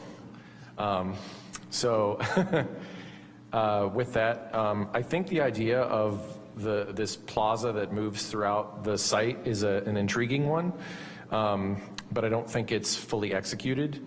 So I think that conceptually it's interesting, but I'm not sure it would actually work out. And part of the reasons for that is, I think as members of the community pointed out, and I've driven on Piner Road, even with a reduced speed limit, it is a super highway in that area of town because the neighborhoods are off of Piner. Piner is very much a arterial road, right? Even though it's really not sized for it. And so I think people would whip past this like you wouldn't believe. And so the plaza kind of entrance that you have off of Piner, that really requires a pedestrian interface. And I'm not really sure how that's going to work out. I think it's nice that that there are surrounding homes, there's surrounding amenities on the corner that could potentially connect the two, but I just don't. And then, of course, you're raising your retail level up 4 feet from the street level. It's really not connecting those two elements together very well. And the ramp ends up being really long to kind of work your way up. So while I like the idea of the plaza and having the retail space on Piner like that, I just don't think it's working right now. So I think it needs to be rethought. And whether that is putting the retail spaces actually on ground level and doing a half tuck under garage on the backside and not sinking down as a possible option, that may work. It may not work, but I just don't think that's kind of working right now, because this is kind of like, this is a podium construction, but it's like not a podium because it's sunken. Yeah. And so then it lacks a real true interface with the ground plane. I appreciate the diversity in unit typology. I think the idea of senior housing and then studio 1s, 2s, and 3s is actually better than most of the other housing that we see in terms of, we just had a project 2 weeks ago that has like 250 one-bedroom units and like 25 two-bedrooms. I mean, it was a little insane from a density perspective. And so I do appreciate kind of the unit mix here. I think that's great, but I think what doesn't work so well is on the west side at Bay Meadow and on the south side, you have residences. And so to transition the building sizes across the property would probably be a better choice, right? So utilizing 2-story perhaps, maybe 3-story on the west side, as that connects to the adjacent 2-family they're kind of townhomey, but they're single families, right? Because they're real close together, kind of zero lot line-ish. Yeah, so those are real close together. They kind of almost feel like townhomes. They're not. So I think what you put on the west side of the site needs to reflect that, and so it likely needs to be 2 stories. And so then as you move across the site, then as you get towards the northeast corner, which I think you were addressing, you can get bigger and taller. With regard to the 55-foot height limit, get a minor use permit because you might be able to go higher, or possibly pursue an affordable housing component, which comes with concessions and waivers where you can go higher. And I think if the goal of your client is to get 108 units, then you need to respond to the site while also trying to create density. And I don't think that's what's happening right now. It's just 4-story buildings everywhere that doesn't respond to what's happening on the west or the south. And that's in our design guidelines, actually, 3.222, which says, integrate new development carefully into existing neighborhoods.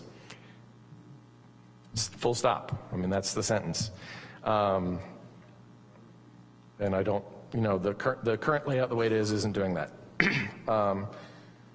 I mentioned the Bay Meadow access points. I think the reason for my question about the Bay Meadow access points relates to the overall site circulation.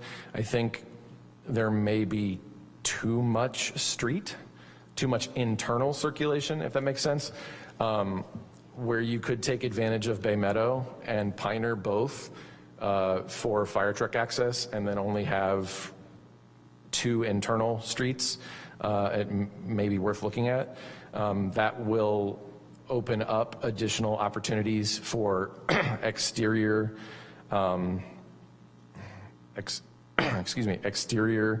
shared amenities, which is also in the design guidelines, which is 3.22 F1, which says the following, if I can find it. I gotta scroll, sorry.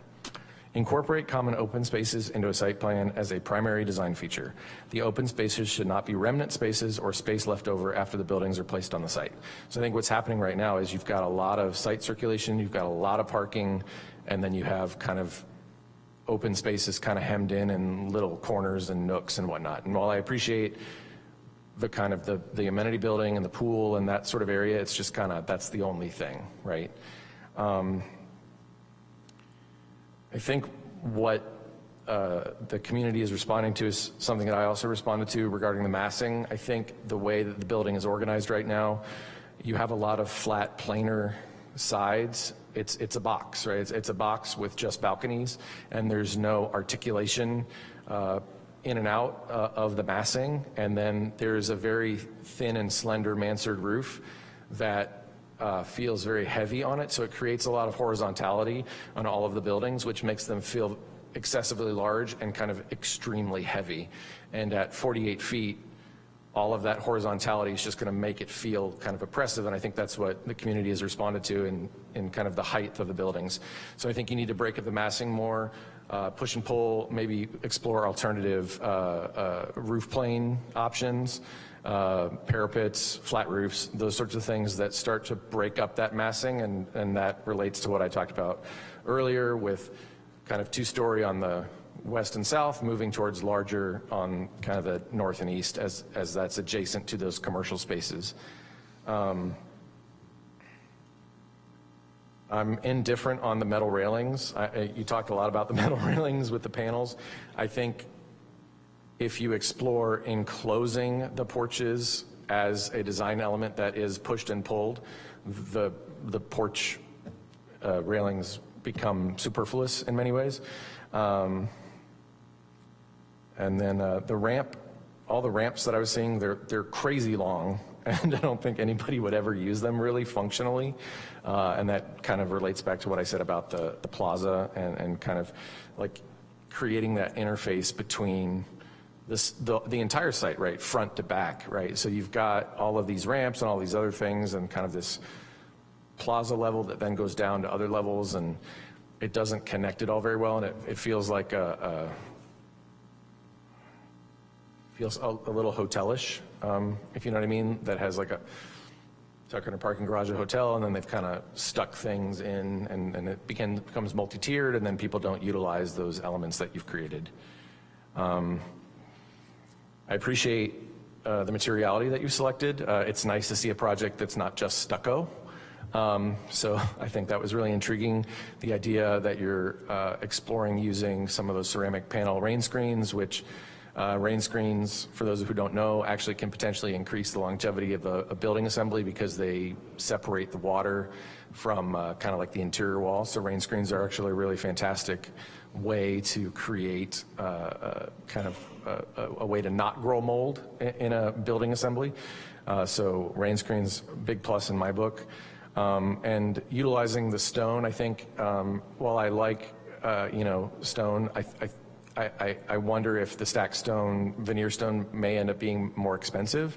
And so I think you could intersperse stucco with the other materials that you've picked from a cost perspective, or some sort of fiber cement if you wanted to do that. But again, I like the material palette kind of as you've presented it.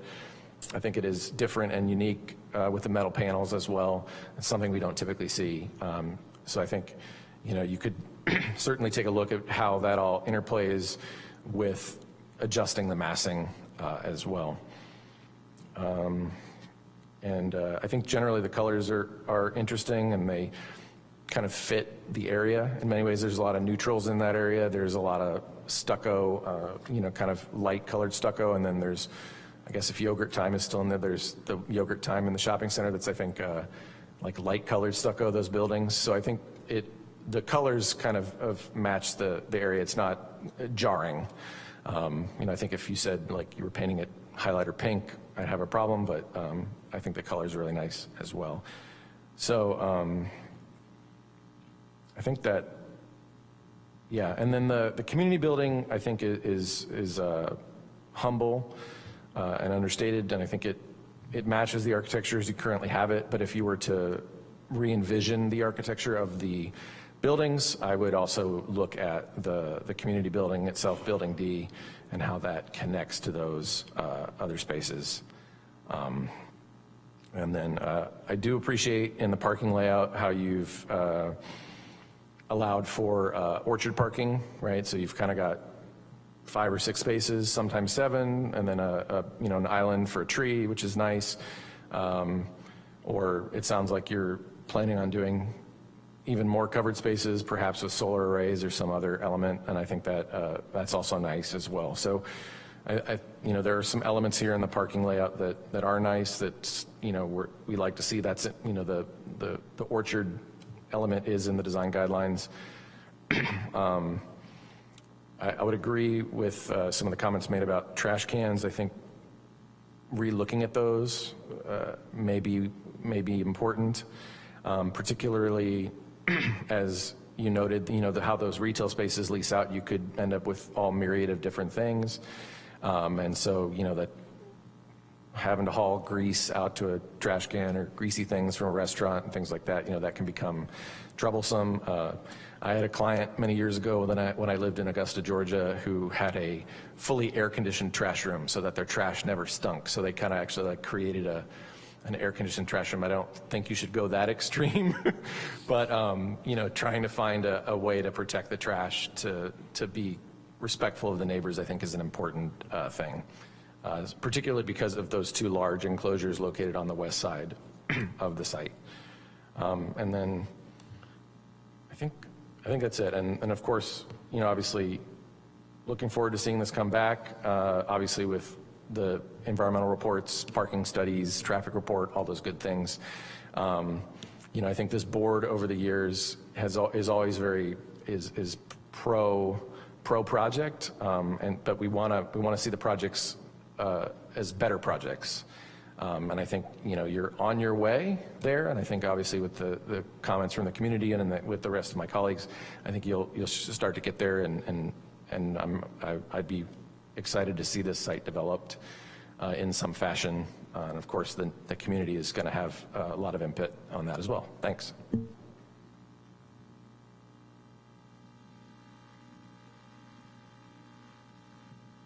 Henry, do you have any comments to make?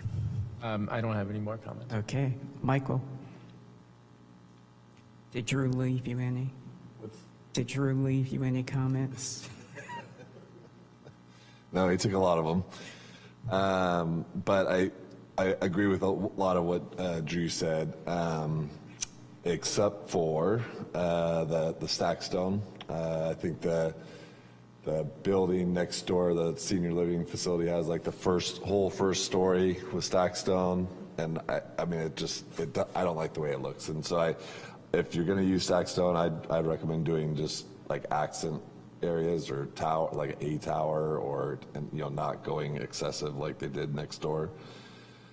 And then I like the materials as well, but I think also trying to integrate maybe doing different materials for different buildings, maybe the buildings that are closer to the residences, incorporate the materials from the residences like wood siding or things like that if feasible. The community building to me is really understated. It feels like it was kind of put there to serve a purpose and is not really integrated into the site. So me personally, like if the heights of the buildings, if you looked at lowering the heights of the buildings, could you increase the height of that to match the other buildings? Or, maybe it's a 2-story building with units on top of it. But I feel like, 4-story buildings, 3-4-story buildings, then you have a community building that's 1 story, it's kind of out of place. And then, what else?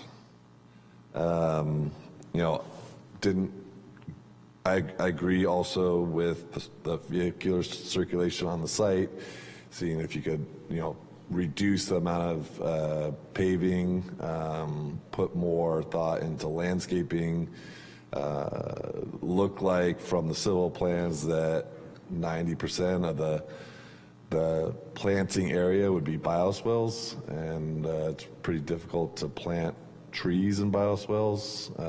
There's only a few that are allowed to be planted, and so one of the thoughts from me on the landscaping is to plant larger trees that would help, bring the scale of the building at 4 stories down. So planting trees that'll get up to 30, 40 feet tall.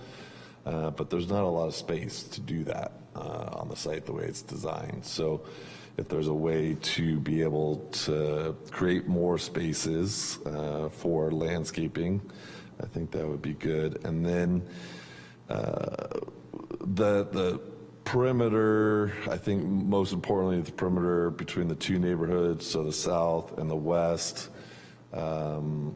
that's where we should be providing a lot of landscaping and screen landscaping, especially on the south where the residences back up to the property.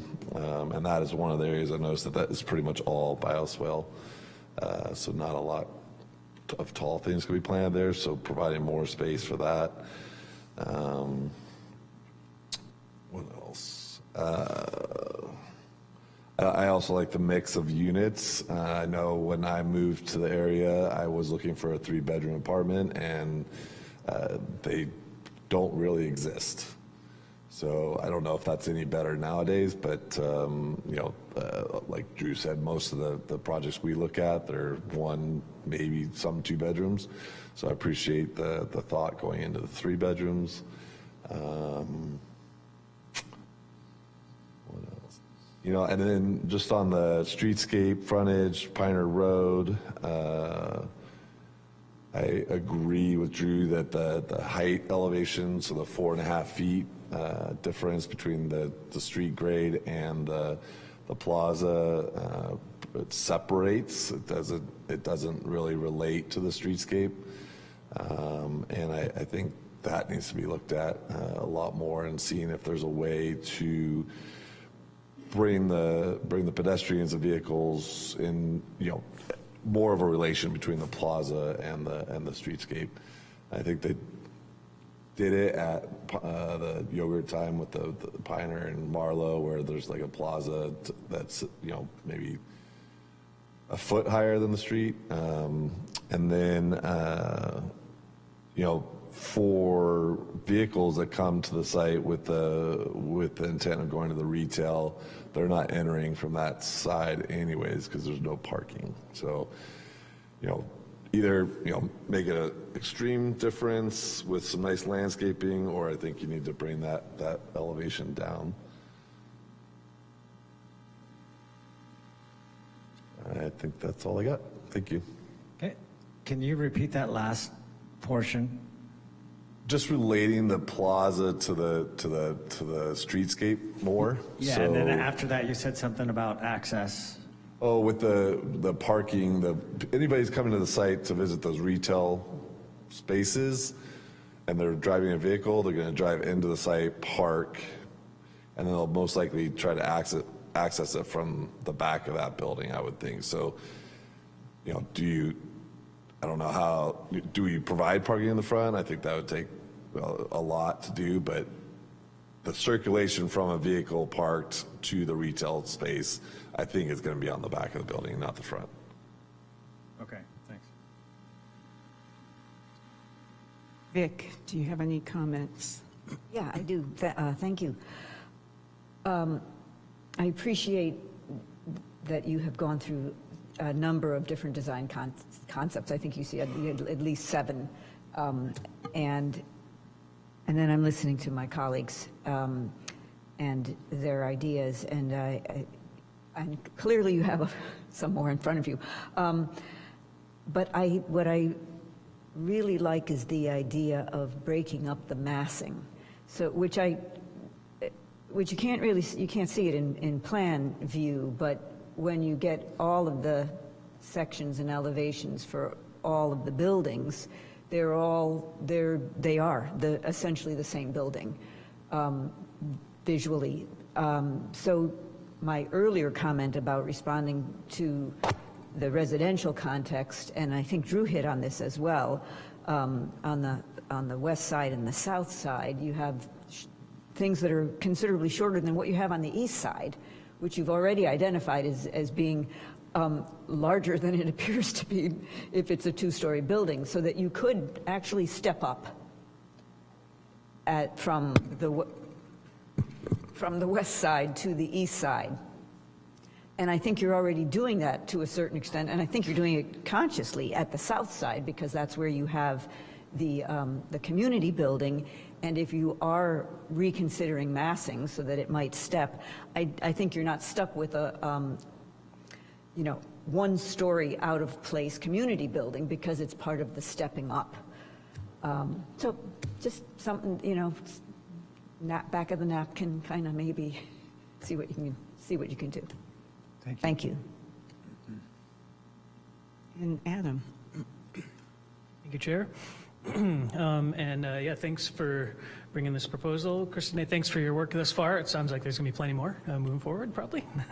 I really appreciate the proposal and the well thought out proposal. For a conceptual review, this is a pretty robust package. So thanks. You can tell a lot of thought has gone into this. So thanks for that. And it sounds like you're going to be receptive to our thoughts, and so really looking forward to seeing what the next iteration will be. It's a pretty exciting project. I appreciate the bringing in the density and the scale of the project. We definitely need housing in the area and in town, and we need all types of housing. Single-family homes, rental, and affordable, and market rate as well. So this is going to be plugging some holes that we have. So thank you for that. I won't talk too much about the architecture. I feel like that's been addressed by the rest of the board.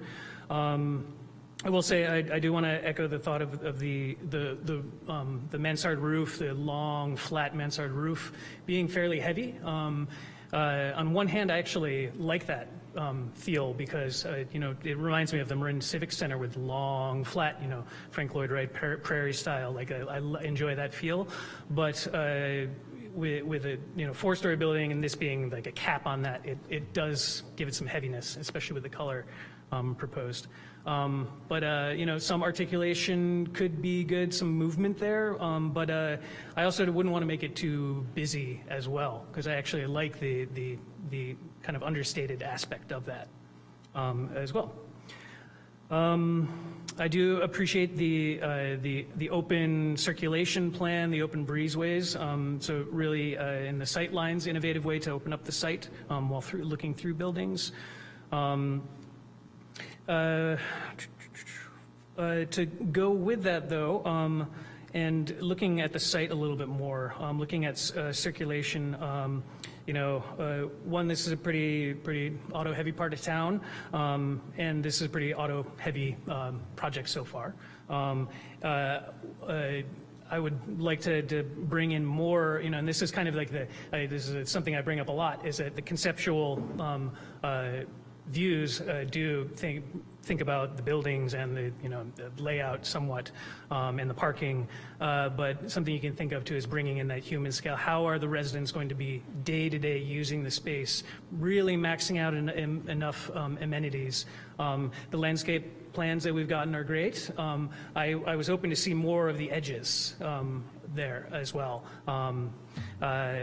You've definitely heard that we would like to see more on the western side and on the southern side, just more detail of what you're planning on doing. And what I would like to see is how you're going to soften those edges, how you're going to integrate this more into the community, into the neighborhood. Mike brought up one thing about looking at larger trees. I was really open to see, some, more trees around the outside and then the orchard parking. I know that will come in the next iteration of the designs. But I do know that seeing the southern edge there is very, very tight. And as Mike mentioned, with all the bioretention that you've got there, with a tall building and these big edifices, I'm going to want a lot of vegetated softening, a lot of trees. Really max out as many trees as you possibly can. You can have definitely big trees, but consider, one of the secret tricks is to do that multi-layered thing. You can look at many different layers of trees, shrubs to smaller trees, thinking about the different, that can also help with the programmatic aspect too, and bringing in productive landscaping as well. That goes to that bringing in the people as well. I'd like to see more, the courtyard is great, but I'd like to see more opportunities for either pausing, for sitting, for enjoying the site.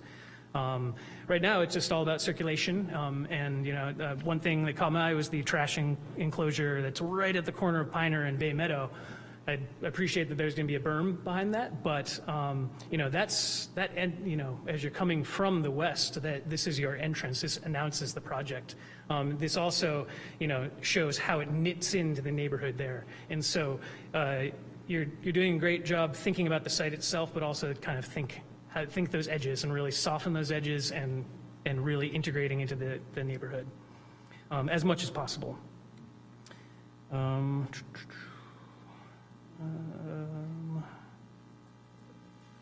think that should do it. Everything else was captured by my colleagues. So thanks very much. I really do wish you luck in your iterations and look forward to seeing this coming back, and I do hope it does. Thanks for bringing it. I just have a few comments. I think like the fellow board members have said, that if we can disperse some of the amenities so that they are not all congregated in one area. I'd like to see some play areas, something for children to do. And I do like the idea of distinguishing each building with different colors so that you can identify them easily. And being a dog owner myself, I don't see that having one single space for a dog run is going to be appropriate for 109 units. And I do like to garden, but I'd like to see it also spread out a little bit more as well. And those are my final comments. Sorry, I do have one question. A question or a comment? Maybe both. It's related to the retail. Is the parking for the retail mostly underground? Or I can't really tell where the parking for the retail is. Yeah, I think it's mainly along the back and in the parking garage. Okay.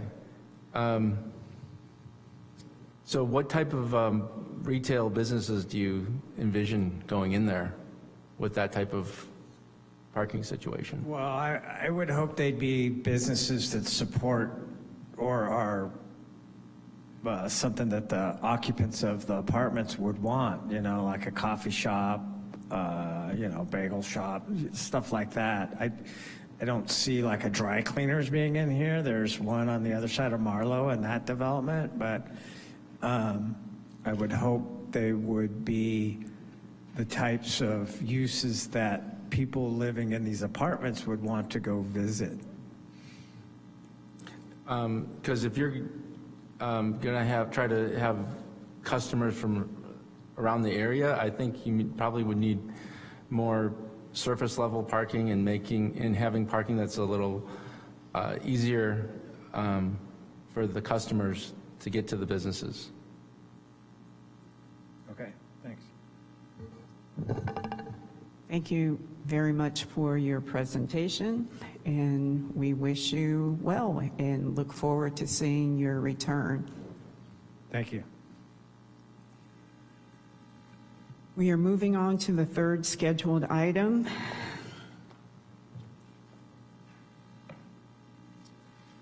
Public hearing appeal of the zoning administrator's decision to approve the Terra de Rosa Public Plaza located at 883 and 665 Sebastopol Road, file number DR 22-041, presented by Christiane. Are there any ex parte disclosures on this item? Seeing none.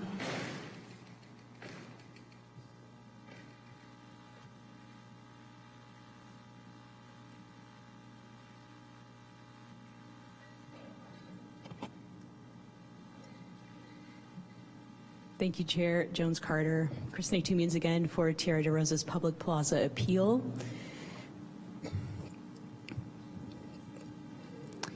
This is a project located in the southwest quadrant of the city at 665 and 883 Sebastopol Road. You may remember this project. You had a similar appeal come before you in the past. The property is zoned R318 NCG. It has a mixture of zonings and a mixture of general plan designations. General plan is medium residential and retail medium residential. It's also within the Roseland area and Sebastopol Road specific plan. And it's part of a master development. And the original request for it was a minor design review for a 1.01 acre privately maintained park that will serve as an outdoor public gathering place for the community and would serve as a master development for Terra de Rosas that was formerly known as Roseland Village. So Terra de Rosas, formerly known as Roseland Village, was approved to subdivide 2 parcels totaling 7.41 acres into a project site consisting of 5 lots. The entitlements included a density bonus and parking reduction, the development of 75 affordable units for a multifamily housing project, a 100-unit market rate housing project, a 25,000 square foot civic building, a marketplace building, and a 0.86 acre public plaza. There's an approved tentative map, and I believe the final map is imminent to be recorded. And we're specifically talking about parcel A today. There's a long project history. In the 2019, the Planning Commission approved the tentative map and density bonus. In March of 2019, an appeal was filed regarding the same issue that's before you today, which is regarding the reciprocal access and parking easement over the Roseland Village Neighborhood Center. Council denied the appeal and upheld the Planning Commission's approval. In 2020, the zoning administrator approved Plaza Temporal, which is what's commonly known as Matote Food Park. And that's the first phase of the park that will replace Matote. And on January 30th, 2020, an appeal was filed with the city clerk's office regarding the recorded reciprocal access and parking easement over the Roseland Village Neighborhood Center. On June 18th, 2020, the Design Review Board denied the appeal and upheld the zoning administrator's approval of the minor design review of the Plaza Temporal Matote Food Park. On August 30th, 2022, the applicant applied for minor design review for Tierra de Rosas. It's a 1.01 acre public plaza. On March 23rd, 2023, the Planning Commission approved a 1-year time extension for the tentative map. On March 30th, 2023, an appeal was filed with the city clerk regarding circulation of parking agreement with the easterly neighboring property. And on July 11, 2023, the City Council denied the appeal and approved the 1-year time extension for the tentative map. And most recently, on November 21st, 2024, the zoning administrator granted minor design review for the Tierra de Rosas public plaza. This is the public plaza that will replace the Matote Plaza Temporal. And on December 2nd, 2024, the appellant for this evening, John Paulson, filed a timely appeal of the zoning administrator's decision. So this is a portion of the approved tentative map. We're specifically focusing on parcel A, which will be the plaza. This is the applicant's design package for Tierra de Rosas Plaza. Here's some aerial views of the project site. The applicant is Midpen. Here's some landscape drawings of the proposed plaza, which would include a future Mercado facility. Here are some site sections showing what the future plaza would look like and what the zoning administrator approved. Here are some site facilities, play equipment that are planned to be installed on the site. Some lighting fixtures that are planned to be installed on the site, different types of lighting fixtures. And then getting to the project appeal, the appeal statement states that the project violates a recorded easement for parking and circulation. The appellant states that the Roseland Village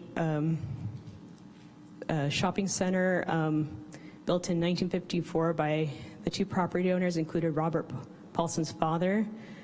The private easement was established in 1956 to allow shared access and parking within the center. Driveway alignment and parking location was not specified.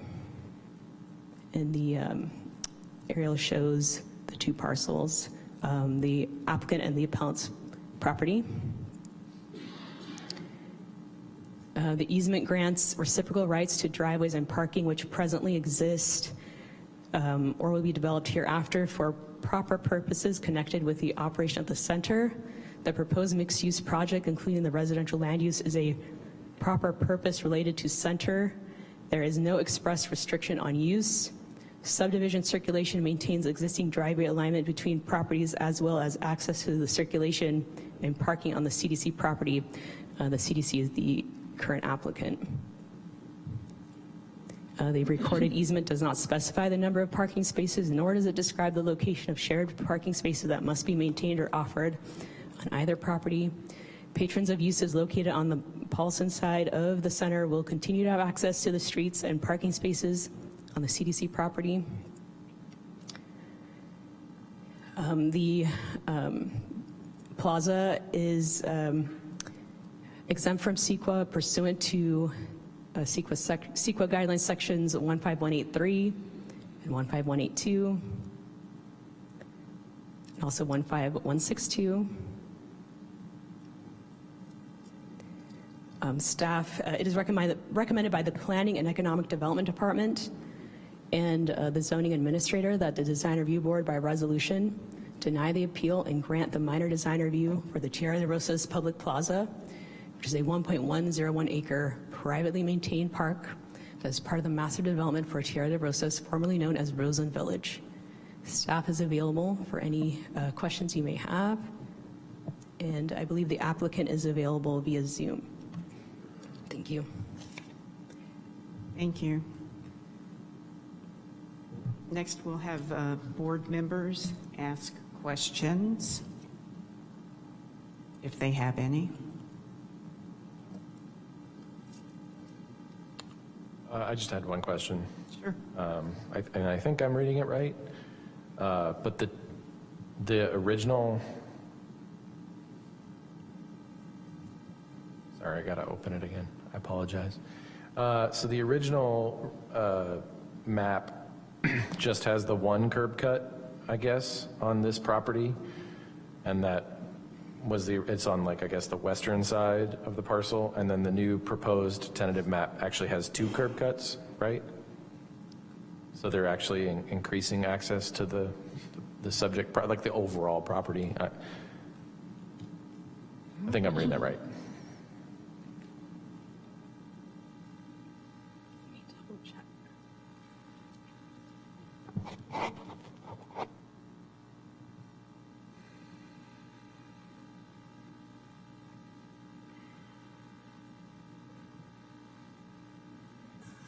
While Kristen is looking that up, I wanted to say that I promised you an answer earlier in the meeting. The council will do the second reading for the revisions to the LMA process on February 25th. There's no meeting next week or the following week.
I'm hoping the applicant who has more history with this project could Yeah, answer. that'd be fine. I just wanted to clarify that. It looked like there, and I was looking at the aerial too. Yeah, I guess the it's- point is the access is maintained, and so Yes, that was my question, is what was there being maintained? The answer Yes. appears to be yes. Okay, Yes. cool, thanks. Does anyone else have questions? I have a question. The appeal is related to a legal matter, so shouldn't that be figured out before, this issue comes before us? yes, and so there is it is described in the staff report. Let me direct you to that section I believe before the design guidelines section, or maybe it's in the appeals section. The courts are trying to resolve the issue. But I believe you have to exhaust your remedies, your administrative remedies at this level before you go to the court. That's correct. That they have to exhaust their administrative remedies. So every time there's an action, it's followed by an appeal. I'm not sure I understand that. Would you You know, I'm not an attorney. I want to preface that.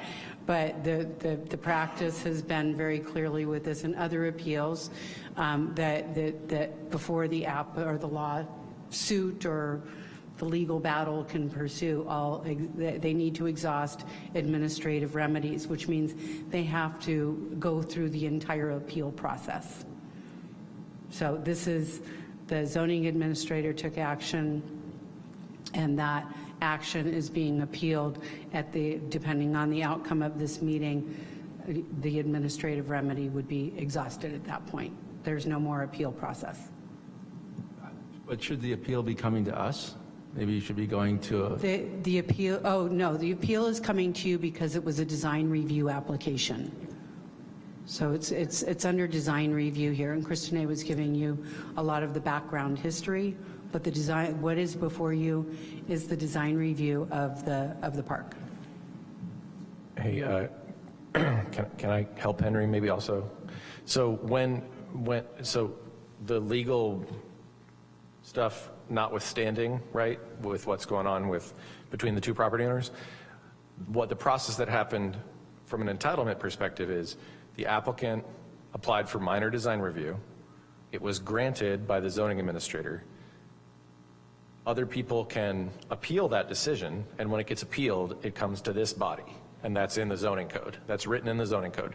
So that entitlement action is being appealed here. So we're reviewing the entitlement action only, not the legal battle between the two property owners. Because his grounds for filing the appeal are legal.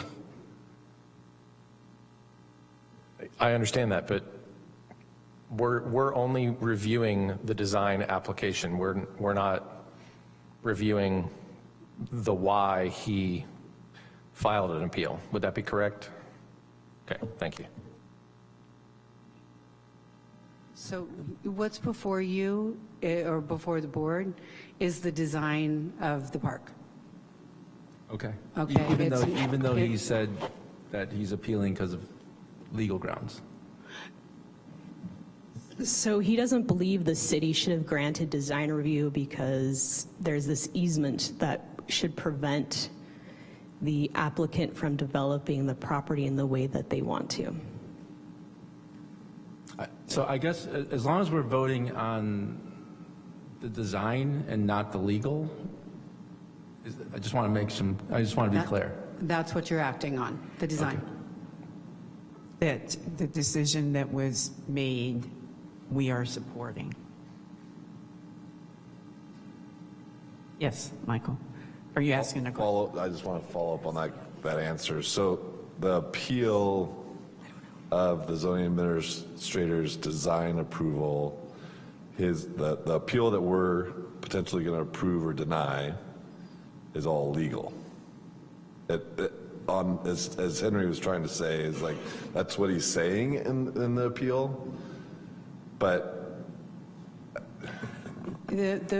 Every step of the way for this project has been appealed.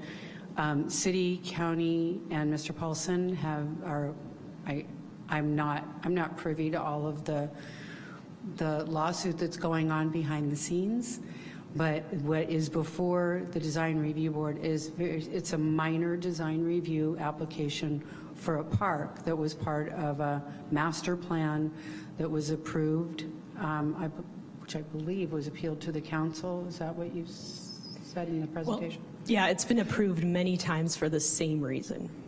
Yes. okay. And then the zoning administrator's approval was just for the design of the park Yes. and not a revision to the design or anything? Because I thought I'd read like a bunch of dates, and there was previously an approval of the park, and then. So there was a temporary design for the Matote Food Park. Oh, okay. That was a temporary use until this park replaces the Matote Food Park. So the zoning administrator's approval recently is the first design review approval of the park. Yes. Okay, and then that was what was appealed, and then we're going through the design of the park. Yes, so the appeal of the park has been appealed. The zoning administrator's approval of the park has been appealed to this board, yeah. Thank you. Any further questions? I guess, later on when we vote, I would just have like some more clarity and as to what we're voting, I'd like the language to be more specific. Because I don't want, we're not here to, I don't want to vote on the legal aspects of his appeal, right? I only want to vote on whether. I think you're only voting on whether or not you're going to uphold the design of the park. Of the park. Right. That's it. Yes. But his reasoning for the appeal, I That's just not want to make us. sure we're not voting on that. No. No, and I think if it would put people's minds at ease, I can try to get a hold of the city attorney's office and see if there's somebody there if we want to take a 5-minute break and see if I can't get a better explanation. But yes, you're voting, or you're considering the design of the park. That's what's involved in the appeal. So that's what's being appealed, the design of the park, and the reasons are the same reasons that have come up several times in the behind the scene. It's a process, again, exhausting the administrative remedy. But I am not an attorney. Christine is not an attorney. I'm happy to call our attorney and see if I can get a hold of her at this time and get you a more definitive answer. I'd like for you to call an attorney. I don't know about my colleagues, but I think would be helpful. Well, why don't we just take a straw poll and see? Looks like I'm seeing shaking of heads down here. Sure, yes. We'll take a 5-minute recess.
You think they're going to come and speak? 3-minute speech?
Business meeting go the other day? It went all right.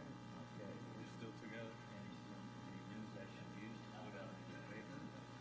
Not yet. I don't think it's fortunate right now. I think until we have something well like that established, then we'll do paper again. Sure. Yeah. I don't want to. Well, no, I always put stuff in there. So basically, I said that you had another meeting. Oh, okay. Yeah. I mean, there was another meeting on Friday, right? Yeah, with business Last owners. week. Yeah. Right. So I'll put that in And there. and you can say that we already have a website. Okay. I need to get that. It's website. roselandbusiness.org.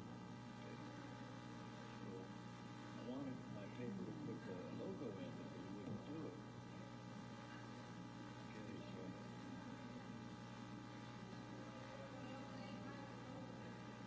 What did you say, Susie? What did you? Oh.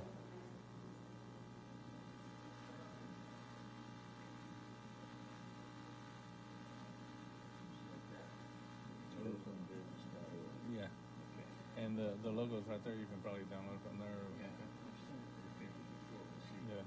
What's the correct spelling of your name? Could you make exactly how you... Well, I got two names. You want both of them?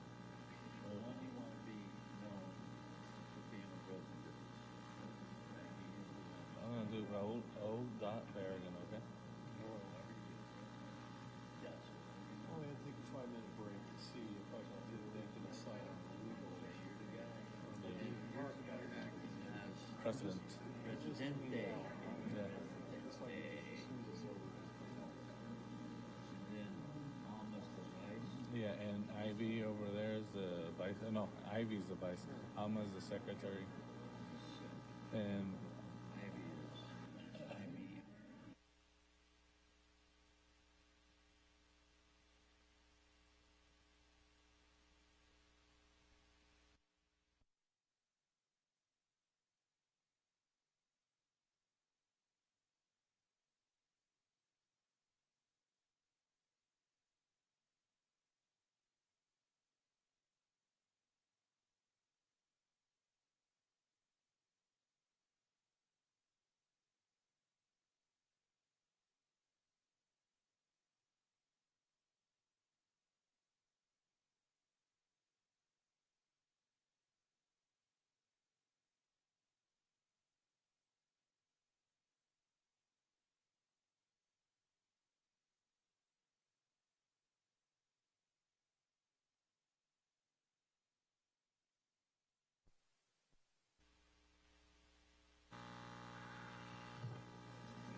We're coming back. Thank you for your patience.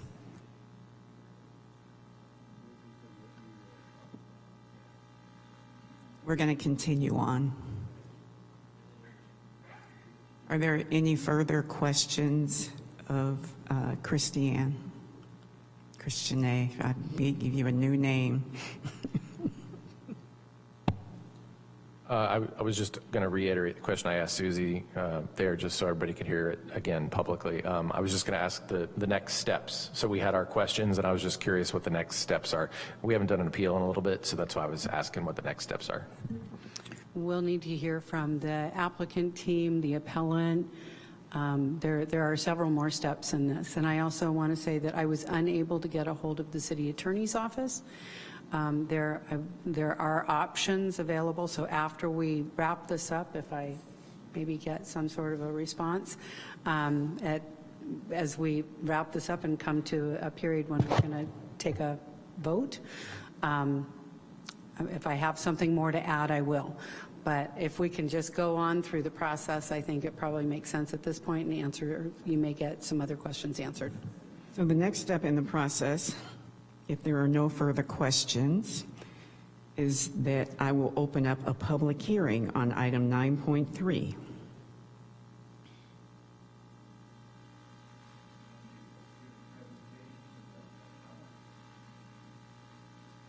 Yes? The appellant has a presentation. If so, they are allowed 10 minutes. Wow. I'm here. I'm here. Oh, sorry. I'm sorry. I'm sorry. I thought he was via Zoom. I misunderstood. I'm here. Can you hear me? Yes. Thank you. I'm John Paulson. I'm the appellant. I'm the neighbor to the east of this property. I see a lot of my tenants, customers. I see fellow business people up and down Sebastopol Road, and they have a huge grievance, as well as I do, of that Matoti food court that was approved by you, and now there's going to be a park in that place, and it's my understanding there's going to be food trucks there as well. Let me just tell you a little bit about that Matoti food court that you guys all, Santa Rosa, approved.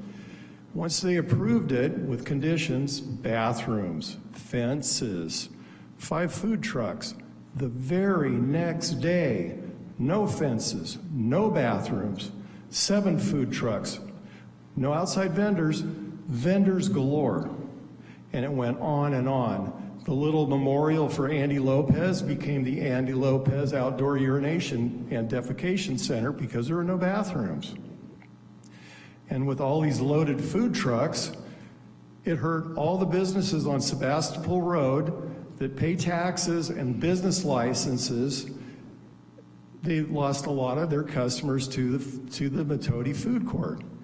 I was taking pictures of all the activities and all the illegal stuff that was going on there, and 5 of his vendors surrounded me and were going to attack me. Now, my parents built that shopping center, and at that time, I believe I was about 64 years old, and I've never been threatened with assault in my life at that shopping center until that Matoti food court came, and nobody from Santa Rosa stopped them. Where's the bathrooms? I had to actually sue him to get portable toilets in there that were overflowing, and it was a mess. So I think all these tenants here and friends are very concerned about that, whatever's going to happen in that plaza, that park you're going to build.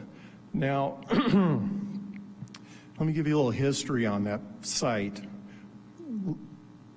Don't consider it legal. This is a process I have to go through, okay? Simply said, it's a process. My dad assembled 12 acres there in Roseland. He sold 7 of them to Hugh Cotting. Before the center was built, they both signed and recorded easement so that their investments would be protected. The 7-acre site that was always been obeyed with the easements, there's been 4 owners. There's never been a problem with easements, circulation, parking until the county bought it. And There were 272 parking spaces on that 7 acres. And this master plan, which their own parking study says is not going to have enough parking at peak times, has 30 guest parking spaces on it. That master plan, the back 100 market rate homes, is going to block circulation for delivery trucks to the businesses that take their deliveries in the back. Another reason why I'm appealing this is that 1 acre plaza is 1 acre of that 7 acres. It's not going to be parking anymore. How can anybody in their right mind think that they can build on a recorded easement? It's going to be a cloud on a title. It's not a piece of paper that we shuffle back and forth between each other. It's a recorded document.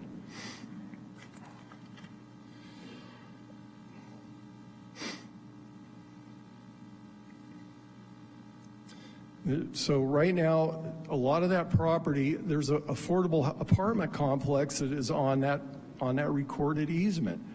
I don't think I could go anywhere and build on somebody's property that there's a recorded easement on. We're all property owners. We all have property rights. If you have an easement to get to your house and the county says, well, we're going to build homes across your easement, you'll have to go with another curb cut somewhere. The biggest problem with Sebastopol Road is it's getting more and more and more developed with apartments, high-rises apartments, and people. And my parcel, all my tenants need parking or there won't be any places for their customers, and they're going to go out of business. But not only that, when you get to that property and you need to go and exit onto Sebastopol Road, you need access to West Avenue and that signalized intersection. That has been blocked off for almost a year since they started construction on this affordable housing parcel. They put a small curb cut in, I guess, probably to do a legal thing so I couldn't sue them. And the curb cut is like a driveway curb cut. It's not a commercial curb cut. And additionally, this master plan is going to have dedicated streets. They're going to put dedicated streets on that 7 acres to the city of Santa Rosa that I have a recorded circulation and parking easement on. This whole thing is crazy. The world's upside down as far as I can see. So well, I'm glad I had 10 minutes. I'm shocked. I usually had 3 with a stoplight. But again, I'm sure you're just going to, it's always been a rubber stamp, and that's what's going to happen here tonight. But these folks here are concerned about these food trucks that are running rampant, that nothing's going on with it. The Matoti food court that was allowed by the city and allowed to do, and also there's plans for food trucks again around there at certain, maybe weekends and stuff, but we've seen what happens when you allow 5 food trucks, and on a weekday there's 7, and on a weekend there's 11, plus these pop-up vendors that Matoti advertised on Facebook through the whole North Bay. Come one, come all, and vend out of their trunks, out of their vans, everything. It's been a mess.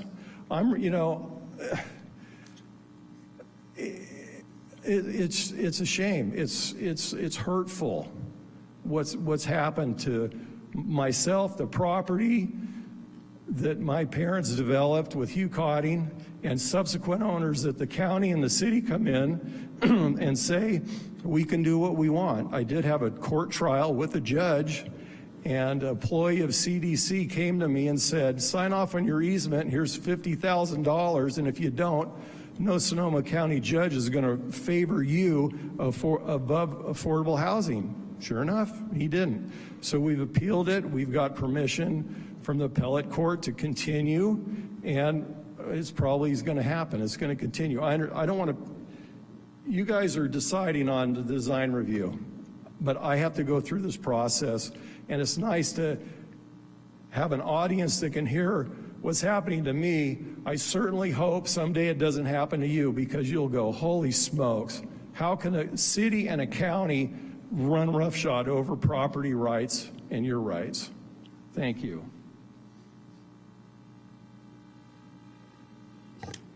Thank you.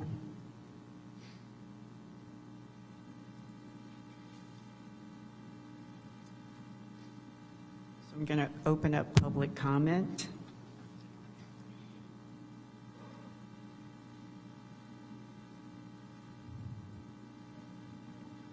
If you're in council chambers and wish to make a comment, please make your way to the podium, and I will present a 3-minute timer that will alert you when your time is up. Just so if we have more than 10 people speaking, we may reduce it to 2 minutes, but we'll see how it goes. Thank you. If you start with 3 minutes, you're going to have to give everybody 3 minutes. Well, let's give 3 minutes. You got it.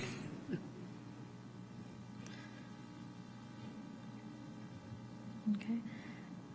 Good evening, everyone. My name is Anna Diaz, and I am from Roseland.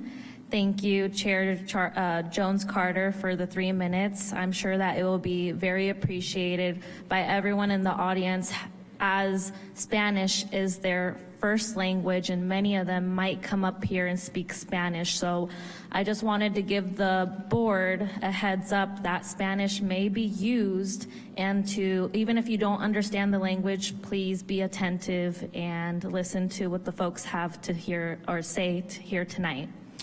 I wanted to thank Vice Mayor Alvarez from District 1 for being present here to listen what the audience has to say. I also wanted to give a special thanks to Michelle, a county employee, for being present. I know she's put in a lot of work into this project, so you are very appreciated. And then I wanted to direct this message to your board that in the future, please, for notice of hearing boards that go around the city, please include Spanish versions, as our county is now a bilingual county. Going forward, for any subcommittees and boards, please have an interpreter present. It's very important that what is being said here at the meetings are being understood by those who may not understand the English language. Also, for the flyers, to please have them translated in Spanish. I only saw an English version, so when I was actually helping pass out this flyer and there was questions about whether it was in English or Spanish, or if they could get a Spanish version, I couldn't find one. So in the future, if Spanish could be also, or if this hearing could also be translated into Spanish. So this is myself commenting as a community member in Roseland, that we are advocating, or I am advocating for an open space and to have it remain as an open space.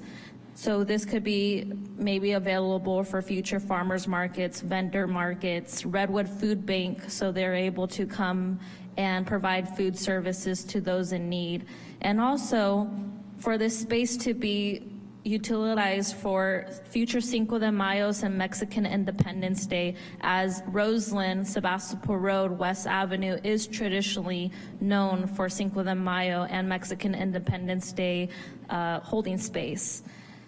And yeah, I will yield the rest of my time. Thank you guys for your services. Thank you for your time and dedication and being here. And again, for those in the audience, it's not, if you'd like to speak, si quieren hablar ahorita es el tiempo para hablar. Gracias. Thank you.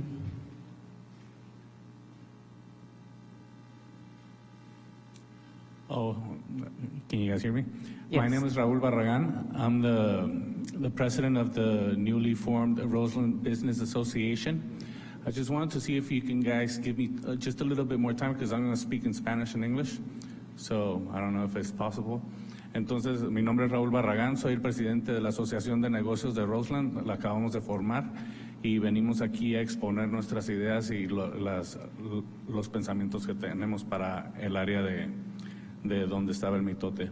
So basically what we think, we need open spaces free of bending, free of any type of competition, just so people can go there and do recreation, so we can have, like she said, times for us to celebrate our Cinco de Mayo, 16 de septiembre. Entonces, básicamente lo que queremos es nosotros una área abierta para que nosotros podamos celebrar nuestro 5 de mayo, 16 de septiembre.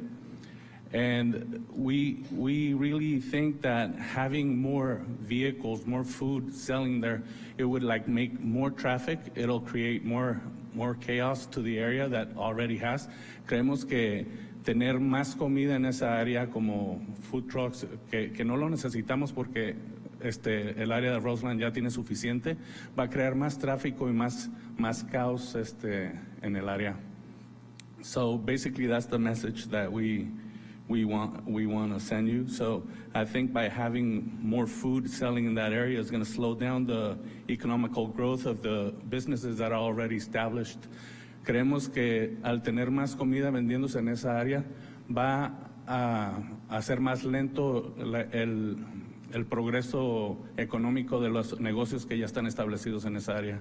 So basically that's all I wanted to say, and that's the message I want to give. Ese es el mensaje que quiero darles y espero que entiendan y hagan algo por nosotros. So thank you very much. Thank you.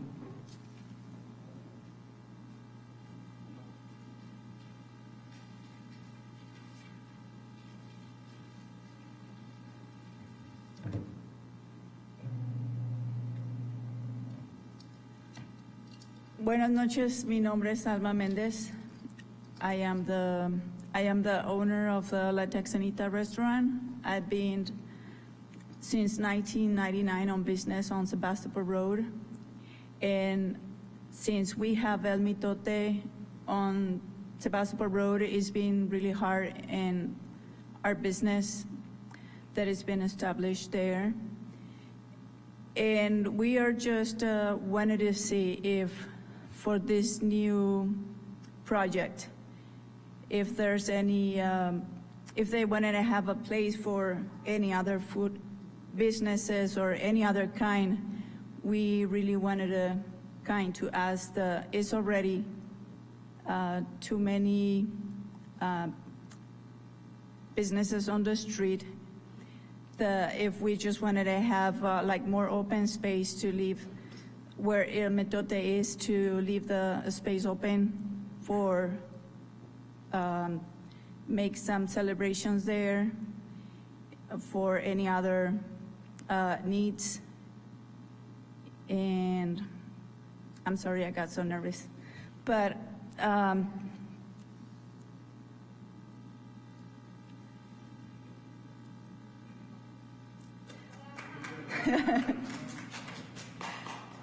just wanted to say that it's been really hard for, I can talk about myself or my business, having many different trucks on the street has been really hard because I do have a restaurant.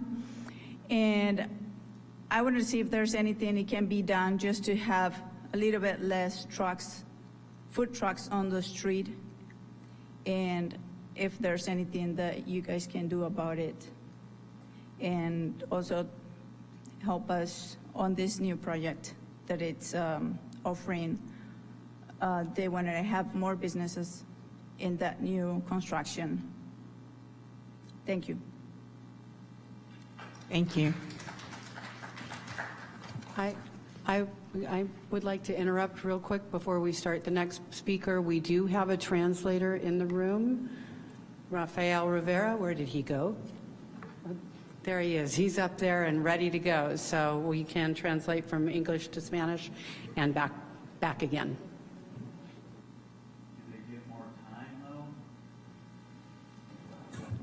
The speaker will have 3 minutes that we can calculate. If the translation is more, yes.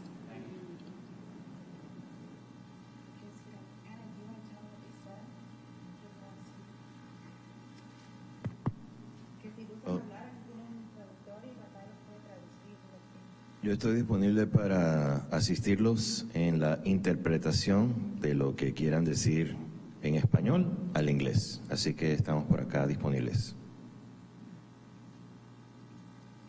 Let me take this gum out real quick.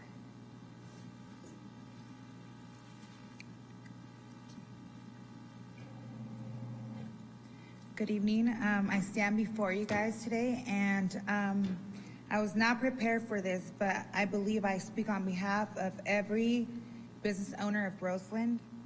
I think what you guys did with Mitote was thinking you guys were going to do a cultural expansion, but you guys truly did was a TikToking bomb and a threat to all the existing vendors, owners that have been on Sebastopol Road. It's truly damaged the business and the thriving of our business ventures. And we do not need any more taco trucks injected into our road. It's been truly massive and nothing is being done. We see taco trucks in every corner.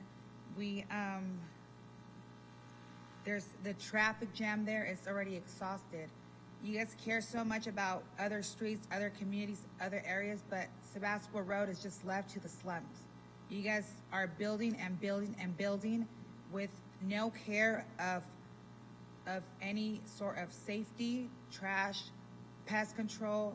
There's alcohol being served there where it has truly caused a lot of damage to a lot of people, and there's no control of the consumption as well.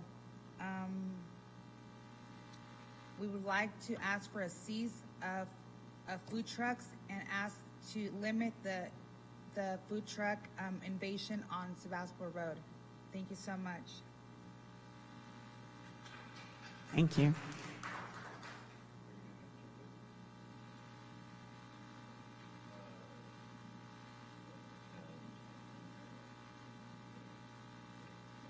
Does anyone else want to speak?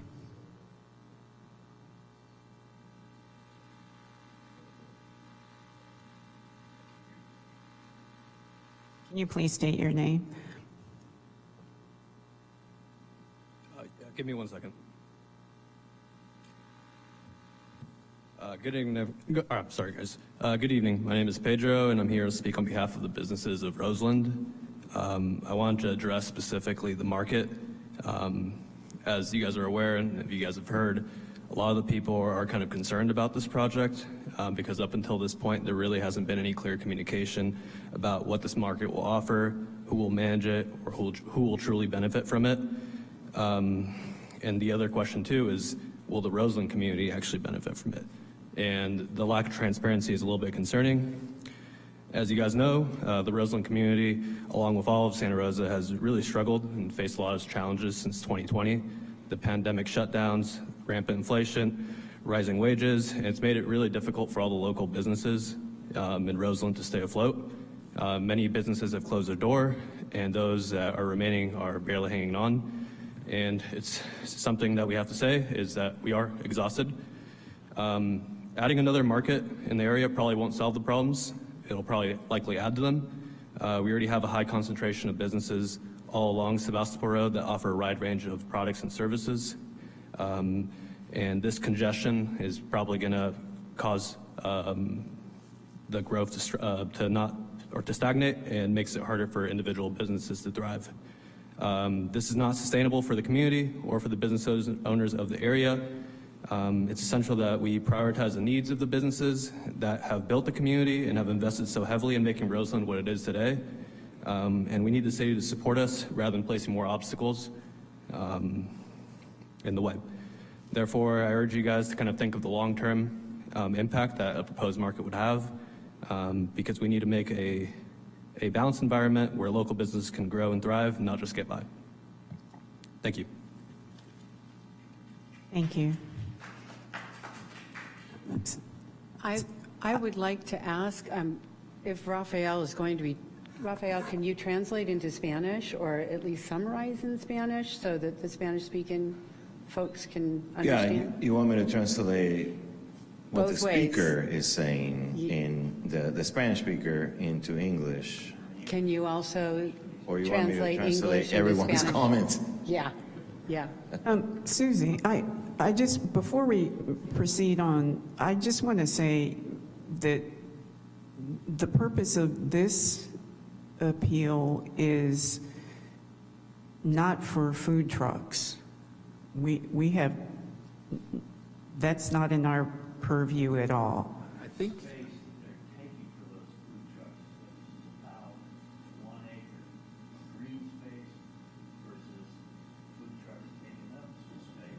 But we have no purview for that. That's what I'm, that's. Or is Mercado. Can't wait, can I interject? This is not a time to go back and forth during public comment. If we can just get through the public comment section or portion, and we can respond or not respond, depending on what is applicable here. I just wanted to make a point of clarification. I understand, I understand. ¿Usted tiene un comentario? Véngase, pues. Bueno, mi nombre es Luz Martínez, yo he estado viviendo en esta área de Roseland como por 30 años. Nosotros agarramos el restaurante ahí en Sebastopol Road, tiene como 7 años y medio. Okay, so my name is Luz Martinez. I've been in Roseland for something like 30 years, and we obtained or acquired the restaurant along Sebastopol Road and Stony Point about 7 years ago. Yo estaba muy contenta con todo el proyecto que tenían de Roseland, que iba a haber áreas verdes, áreas para los niños, deportes. Estaba muy contenta, pero no sabía que iba a haber áreas de comida. I was really excited when I heard about the project and at the Roseland Village, green space, activities for kids, but I didn't have any idea that they were going to end up selling food there. Hasta que, bueno, empezaron. De hecho, no sabía que estaban el mitote ahí. Yo nada más estaba concentrada en mi trabajo hasta que empecé a notar que empezó a bajar mucho las ventas y no sabía por qué, pero sí fue el mitote el que sí nos afectó bastante el negocio. And then suddenly mitote popped up in the area or in that particular location, and I noticed my business clientele decline tremendously over time. Y sí me sigo preocupada de que vayan a hacer otra vez área de comida y todos los negocios que estamos establecidos vayamos a seguir teniendo pues los mismos problemas o tal vez más. And I'm very concerned if this continues, that business will continue to go down tremendously, and I'm sort of worried about that. Por eso pues sí queremos que nos apoyen, como lo que se hizo principalmente, que era el proyecto principal. So we would like to have your support with the initial concept of this project, which is housing and open space and things as such. Okay. Yeah, thank you. Thank you very much. Thank you.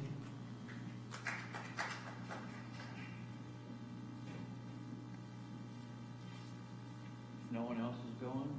Anybody else can say it?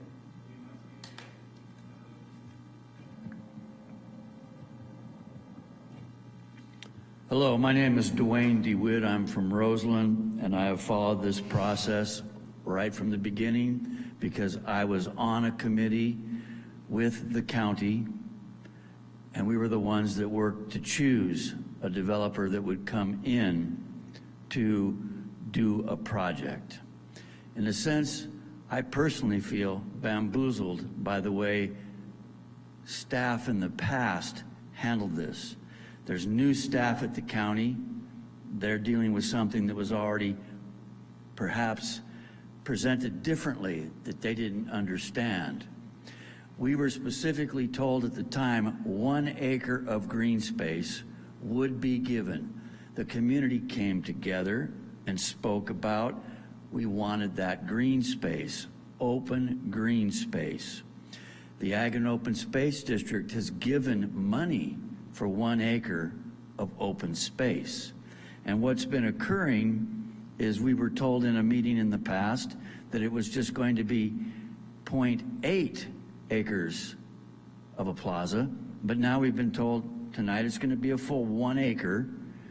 But what's of importance to everyone here is that the 1 acre be a green space, open space, where you can have some community activity, not that it is a business, not that a part of it is some sort of a commercial endeavor that no one really asked for except county employees apparently, and then the firm that they're working with called Mid-Penn. And I believe Mid-Penn misled us in the past and bamboozled us. We thought we were getting the 1 acre of green space, plus a library that was going to come in, different things like this we were told. And now they're saying, well, it's different people, things have changed, and we're going forward with this idea. Basically, from my point of view, is you do have the purview to say you don't get to put down hardscape where you park vehicles to sell food. That is a different endeavor than 1 acre of green space, a public plaza where the kids can play on the grass, where the families can be on the grass. All that good stuff that we talked about and thought was happening has been overridden by a business concern, and Motote Food Court is actually being managed by the former county employee that was working on the redevelopment project before that. So it makes people out there that see this think, hey, this is a good old boy sweetheart deal. They need to do this differently and treat Mr. Paulson fairly and treat every business owner in this community that's been there fairly. And you do have a purview to say it can be green space and you don't get to put down 2/10 of an acre of hardscape. Thank you.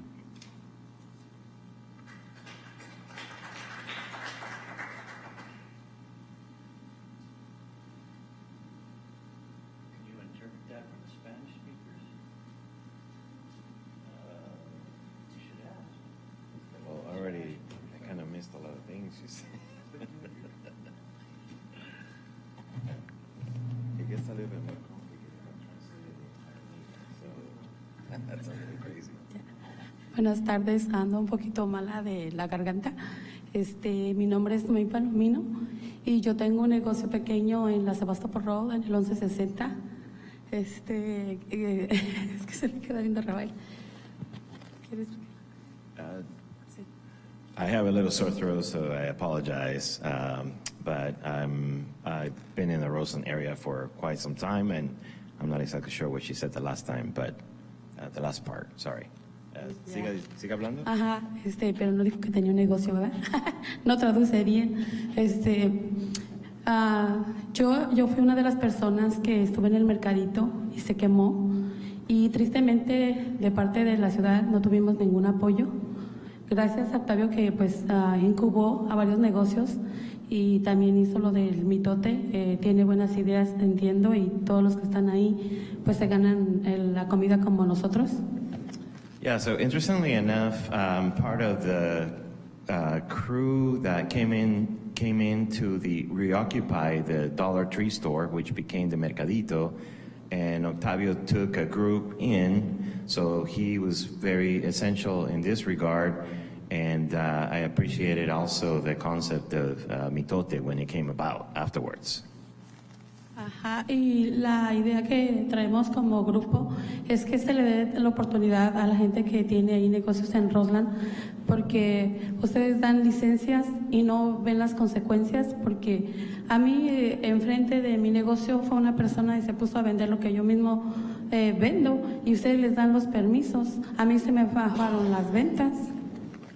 So then I'm pointing to the city with regards to the permits that you provide, because then you allow certain folks to sell merchandise in front of other folks who are also selling some of the same merchandise, and I don't think that's necessarily all correct. Y nosotros cuando tenemos un negocio fijo, pagamos taxes locales, pagamos renta, internet y todo. Entonces yo les pido que controlen siempre tanto las licencias que dan, que chequen bien, revisen cuántas millas está cada uno, para evitar que la gente que tiene años en sus negocios pues tengamos más competencia.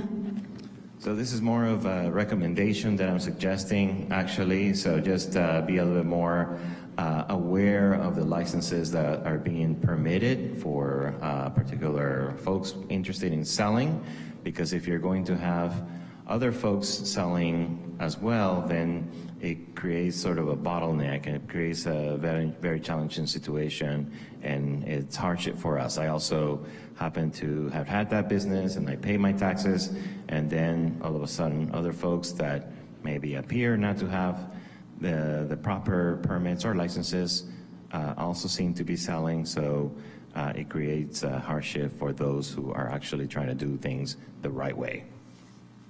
Sé que se me acabó el tiempo, pero nada más que quiero decir que había $100,000 para reubicar el mercadito y no nos dieron esa oportunidad de reubicarnos. At the time when it was time for us to relocate from Mercadito due to a fire, and I realized that I'm out of time, the city did not support us in that regard, so it was very unfortunate and disappointing. And something about $1,000 that I think the city also agreed to help us with, and they did not provide that either. So thank you very much.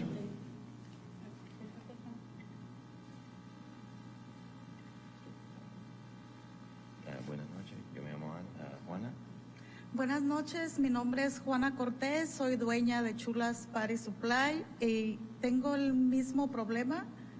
Yeah, so my name is Juana Chavez Cortez, and I own Chula Supply Store in Sebastopol Road. Les decía que tengo el mismo problema con el mitote. Mi negocio se ha ido un poco abajo a causa de que no tengo parqueaderos. Entonces, en pocas palabras, And I also have a lot of challenges with having mitote on site at the Roseland Village, because parking has become limited, and this has really impacted and affected my business that I've had there for many years. no ocupamos más comida, que sigan vendiendo, mucho tráfico, mucho alcohol y eso es todo. Gracias. Yeah, there isn't really a need to continue having more food vendors and vendors selling alcohol, and that's the point I wanted to get across. So thank you very much.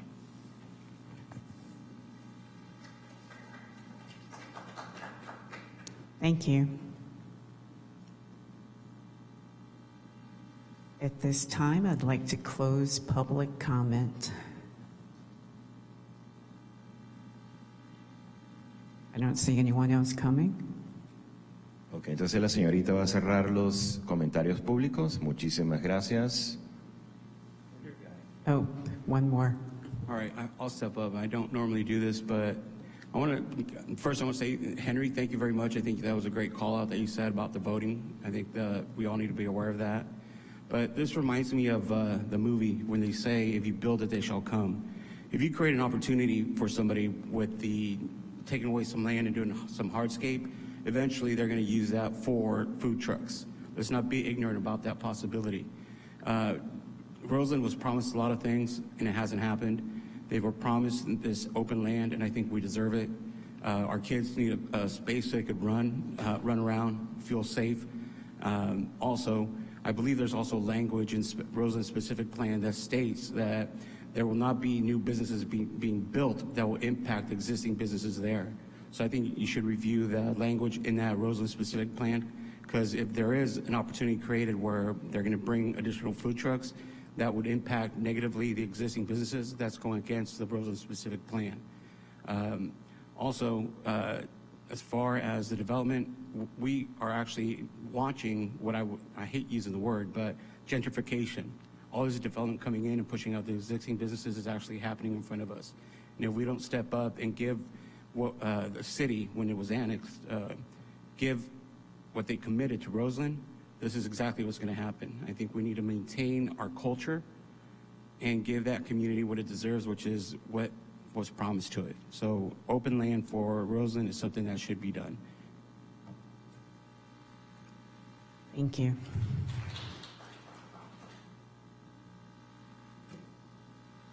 I'd like to close public comment.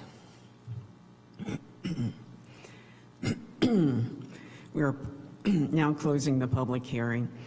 Are there any final questions of board members? Aprecio tus comentarios y sentimientos sobre tu proyecto. Lo siento, mi español no es bueno. So, but I do appreciate trying to accommodate our public guests today, both in English and Spanish. So thank you very much. I did want to say that. And I did understand most everything from our Spanish speakers, but my speaking is not that great. So muchas gracias. Are there any other questions or comments from the board before we vote?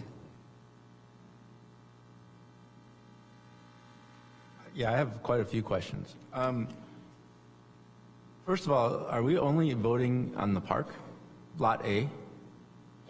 Yes, the design review for the plaza, the public plaza.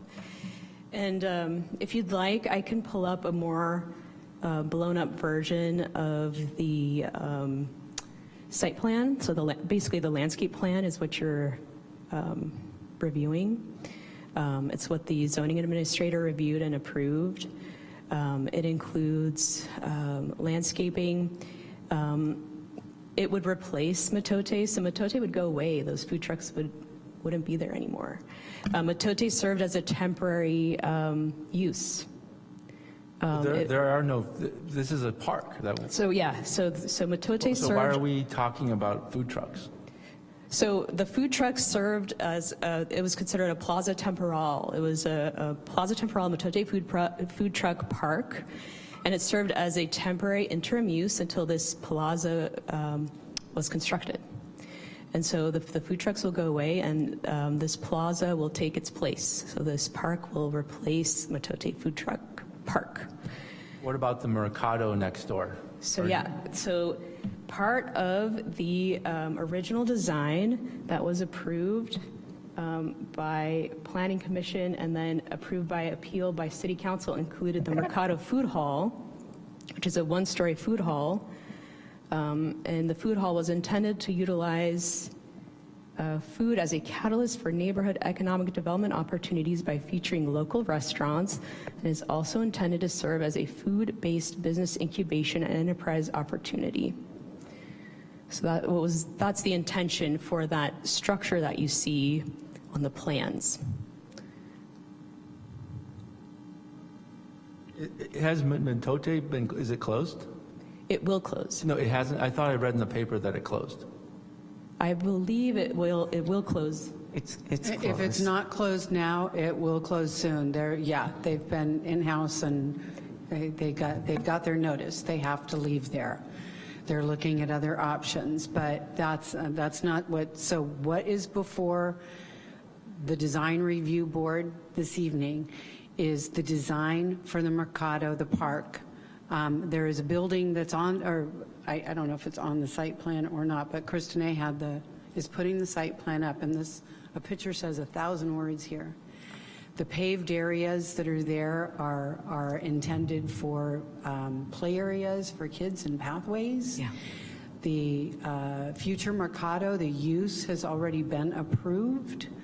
And again, what's before the design review board is the park. And the design. And the design. And Matote Food Park is, if they haven't already left, they will be soon, and they're in this location. They're being relocated so this park can be constructed. And Matote was always intended to be temporary. It was never intended to be there permanently. But there's no possibility of Matote ever happening again on parcel A? Not at this location. They may be looking for an alternative location, but not at this location. And then last question, can you explain to me what happens if the appeal is granted versus denied? I understand what happens if it's denied, but what happens if it's granted? So if the design is denied? Is that what you mean? Well, I understand what happens if we deny the appeal, but what happens if we grant the appeal?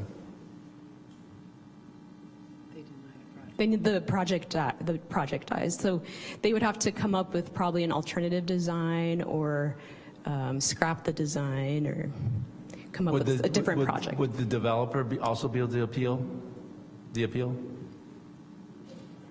No? I don't think so, no. The project would die. There's They no would just have second to- appeal. They would have to come back before? Yes. Okay, got it. Thank you. Thanks. Any other questions? Yes. Hey. Oh, Mike, go ahead. Do you have the originally approved, like, overall master plan for the whole site? Not just parcel A, but Yes, so the that is whole- included in your attachments. Let me show you. it just, if there was any, I mean, if it said park on it, then we're not really approving the fact that there's a park, we're approving the design of the park. Right, yes. So, so the approved tentative map and development plans is attachment 3. So that established the boundaries of the park.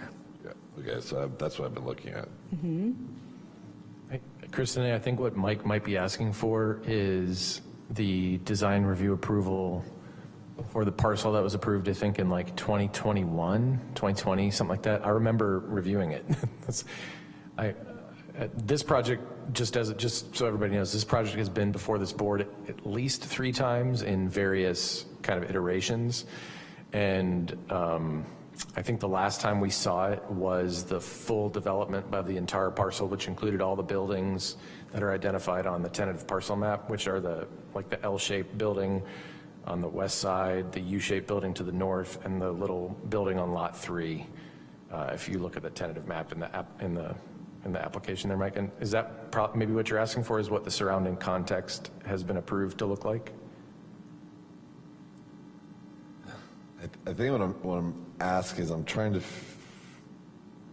figure out what we're approving or what we're denying, whether we denying the appeal or approving the appeal. It's just the design of the park. Yes. Okay. And then what I think Drew and I, or what Drew's trying to clarify for me is, was there any kind of design for the park previously approved? No. So this is the first time design review seeing the design of the park. That's right. Okay. Because it went to the zone administrator, and the zone administrator approved it, The design, yeah. the design. Chair, I'd also like to interject that we have an opportunity for rebuttals on the agenda before we should hear from our applicant and our appellant. I'm sorry, I think it's just the applicant. If the applicant is present and wanting to.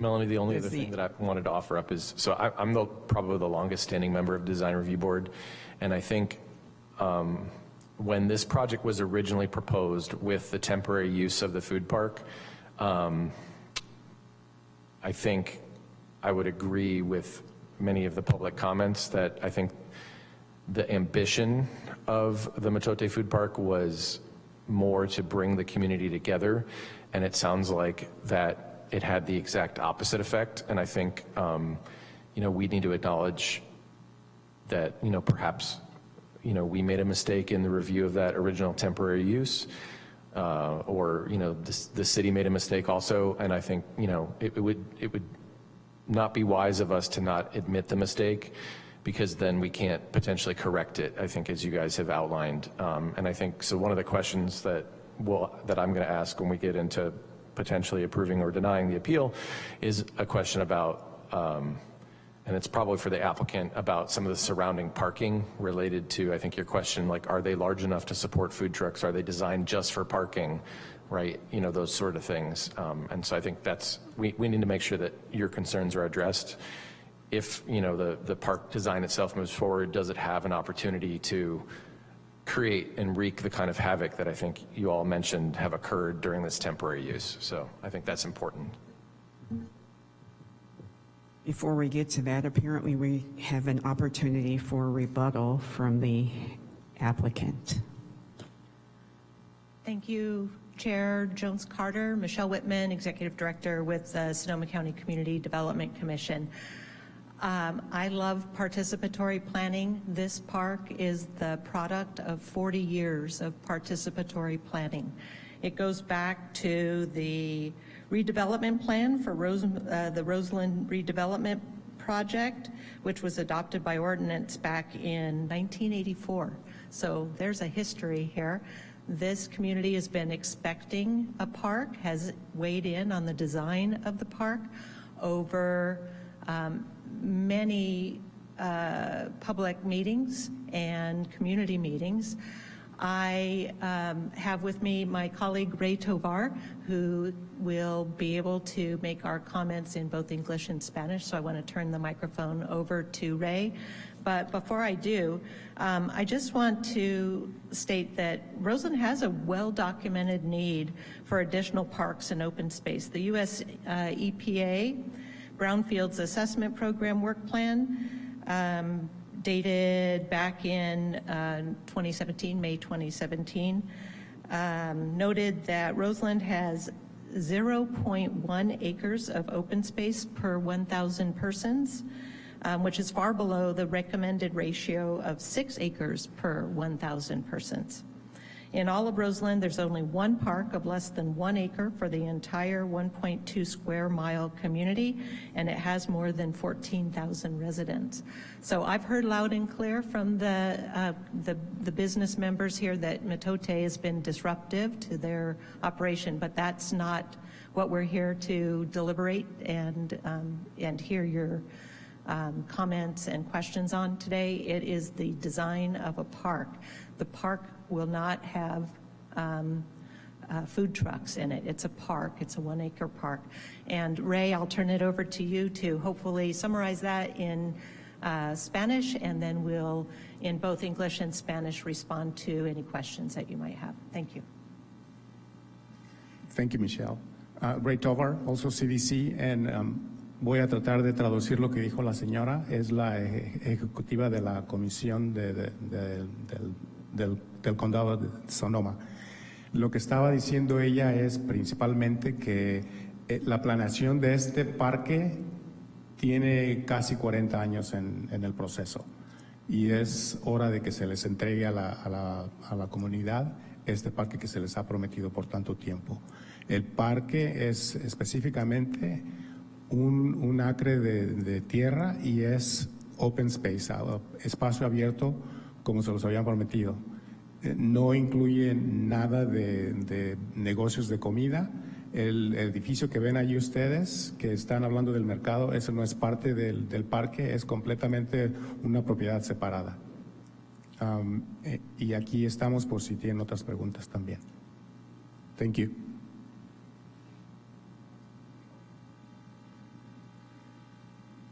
Any questions? No, they. No? Yes. Just have one question. That is the parking, so the streets that are shown around the park, they're all public, correct? They're all city streets? That is correct. The park will be surrounded by public streets. On the west side is West Avenue that will go up to the trail.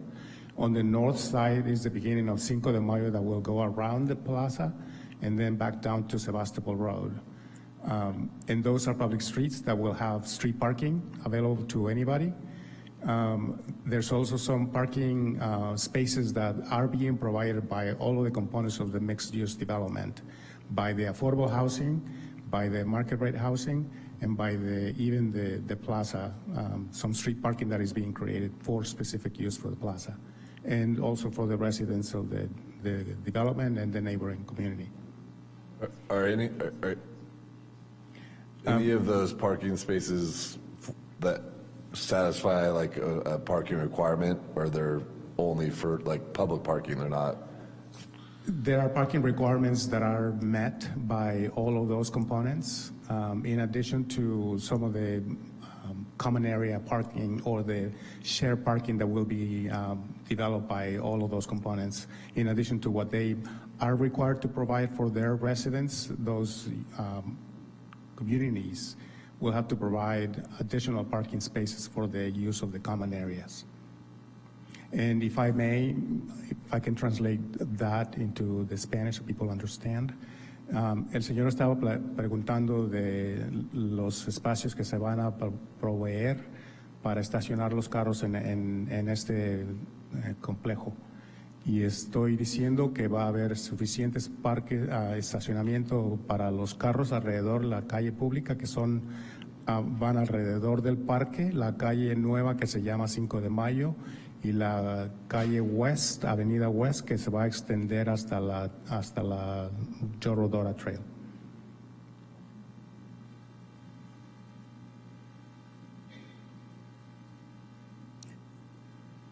Thank you. I think we have no further questions. Thank you. Good job. Thank you so much. I believe we're going to close the public hearing.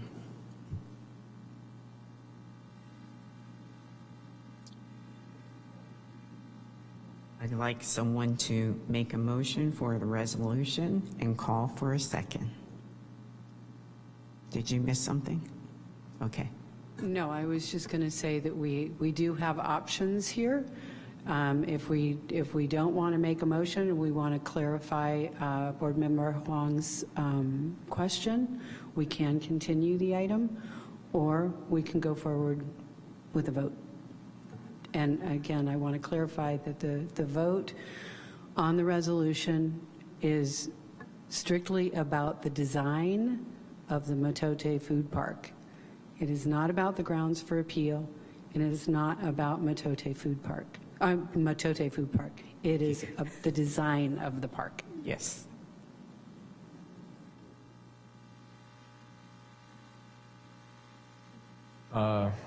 Chair, if I may. We'll see how it goes. How's that sound? Okay, let's see All right. how it goes. We'll see how it goes. I move to deny the appeal of resolution number ZA-2024-043 and uphold the minor design review finding by the zoning administrator and waive the reading of the text and add the condition of approval that parking adjacent to the park may not be used for food trucks of any kind. I'm not sure we can do that, but I'm going to try. Is there a second? I'll second, but with discussion, if we can. Thank you. Now you can have discussion. Thank you. So just on your addition of the condition, so it's a public street, right? So there shouldn't be food trucks allowed to sit on a public street.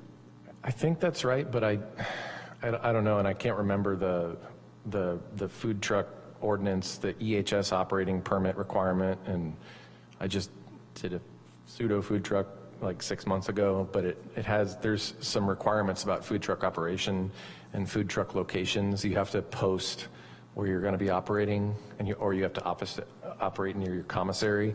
It's kind of, there's some hinkiness to it. So I think they can potentially operate, which is why I brought it up.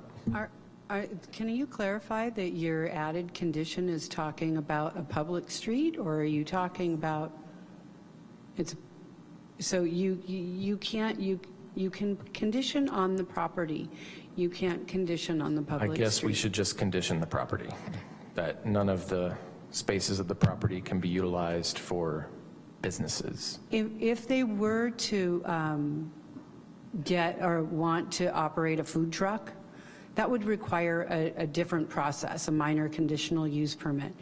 It's not something that should be or is appropriate to be added to a design review, and I don't, yeah, it's outside the purview. Yeah, it is a little bit, but I think it's important. I just don't know how to write the condition. Maybe we change it up a little bit. I have an idea on that. Why don't we just condition it that there's no hardscape that's large enough for a food truck? Love it.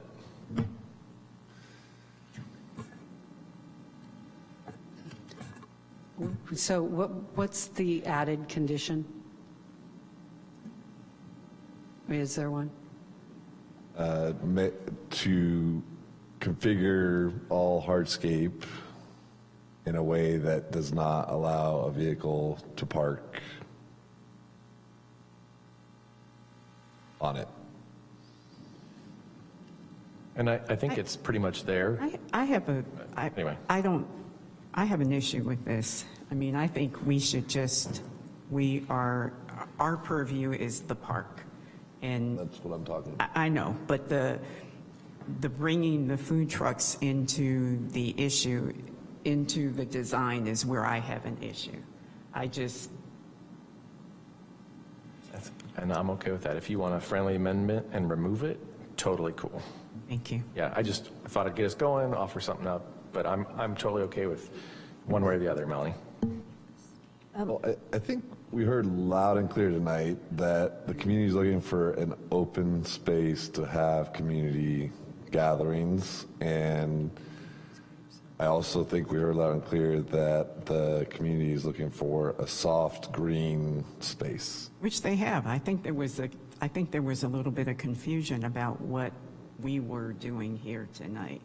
The food truck issue was not our issue.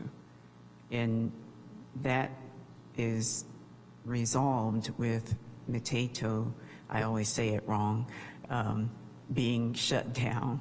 And there's no plans for them to come back to this site. But I mean, I could see them trying to come back to the site. Well, anything could happen. I don't think we can. May I ask about Who is this? the future Mercado facility? That is not part of the park, or it is? No, it's not. It's on the same parcel, but it's a separate facility. Which could be hardscape for food trucks. It's a separate parcel. We are only dealing with the park. And if a food truck were to come back there, it would require another conditional use permit. That is not something that's within the purview of this board. So conditioning this project so that it can't have the future addition of food trucks doesn't work. I Okay, removed that, yeah. and I said hardscape large enough for a vehicle. And Not to have hardscape for large enough for a vehicle. So walkways are fine. I zoomed in farther, you can see picnic tables, that's fine. Tree wells, that's all fine. And then the lawn is fine. So I think it's more about not providing a space that allows vehicles to park on the parcel. let's continue on. I'm getting some feedback from outside. I'm getting coaching on this. I don't know the answer. I've never been confronted with this. Melanie, if I may just elaborate on my thought process, again, I've been on this board for a long time, and I think one of the major tenets that this board tries to do is incorporate as much of the public comments as we can within reason to condition a project to allow it to move forward. But if there are constraints that are needed for whatever reason, community concern, incompatible adjacent design, et cetera, we try to do that. And I think that was my poor attempt at trying to incorporate the community comments about what potentially could make this space not great, right? Whereas the community wants the open space, the green, the trees, the place for their kids to play soccer, right? All of those things. They don't want that other element that has been a hindrance for the last couple of years to find a way to get back. And I think that's all we were trying to do. But I think Melanie makes a very good point that I think the design as it stands currently is probably okay because there's not a lot of space to do anything within the park itself.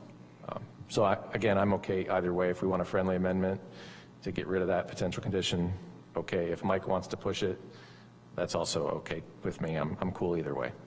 May I observe that parcel A, which is the park, is 0.88 acres. It is not an acre, and it is only with Building D Mercado on Lot 4, which is 0.22 acres, that you get over an acre. So I'm just, you know, like, fine, but we need to know that. Everybody needs to know that. There might be some discussion on that. Because the landscape plan says the blue dashed line on the plan is 1.01 acre, and that is not true then. So I'm reading the tentative map for Roseland Village Neighborhood Center Attachment 3. So with surface improvements, it comes out to 1.01 acres. Pardon me, would you repeat that? When you include all the surface improvements for the public, for the park, it comes out to 1.01 acres. So I get Vic's point, right? The parcel is inside the sidewalks because the sidewalks are part of the public right-of-way. The sidewalks are calculated as part of the park improvements. So the sidewalks that surround the park are part of the 1 acres of improvement. Whereas, to your point, Vic, the parcel itself is less than 1 acre, and the adjacent Lot 4 brings it up to an acre. And I think it's a little, yeah, I think that's where it is. It's a shake of my head is where it is. All right, I'm going to make a friendly amendment that we deny the appeal. With no condition. With no condition. I accept your friendly amendment. Thank you. I don't.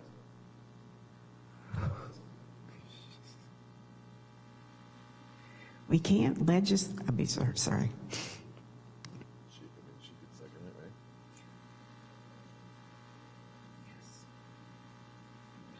I think to clarify, it makes sense to withdraw the motion. I withdraw the motion. That way we can start over. Thank you. Okay.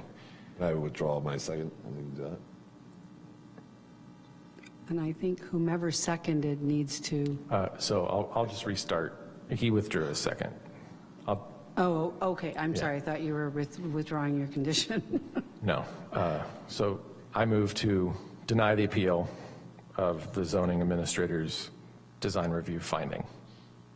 So we need a second. Melanie. I second.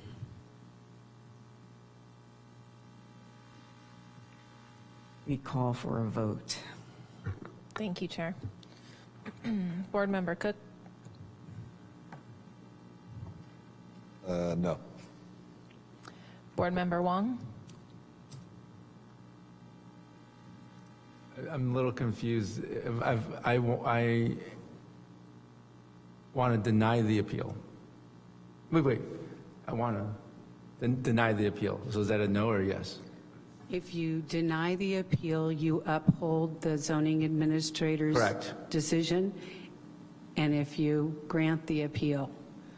So a yes vote will deny the appeal. So yes, I'm a yes vote. Okay, thank you. Thank you. Board Member Liptek?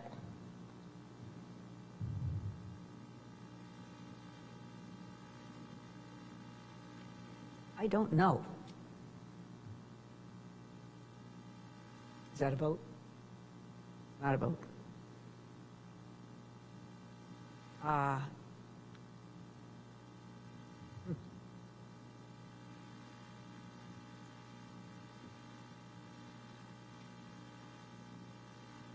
We are ignoring the resolution that was presented to us. No. We're not? No. This is our resolution. We haven't done that.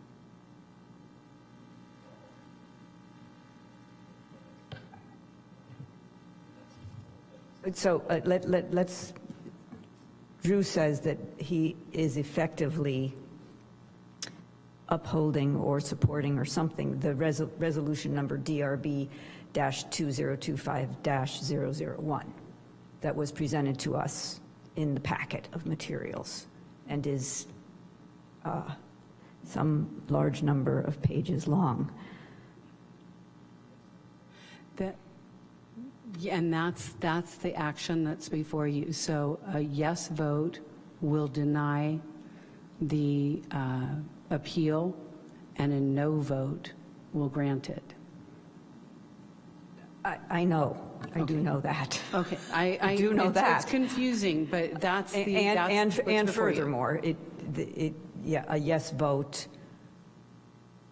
supports this resolution, which we didn't formally actually support, but it's more or less the same thing, I guess.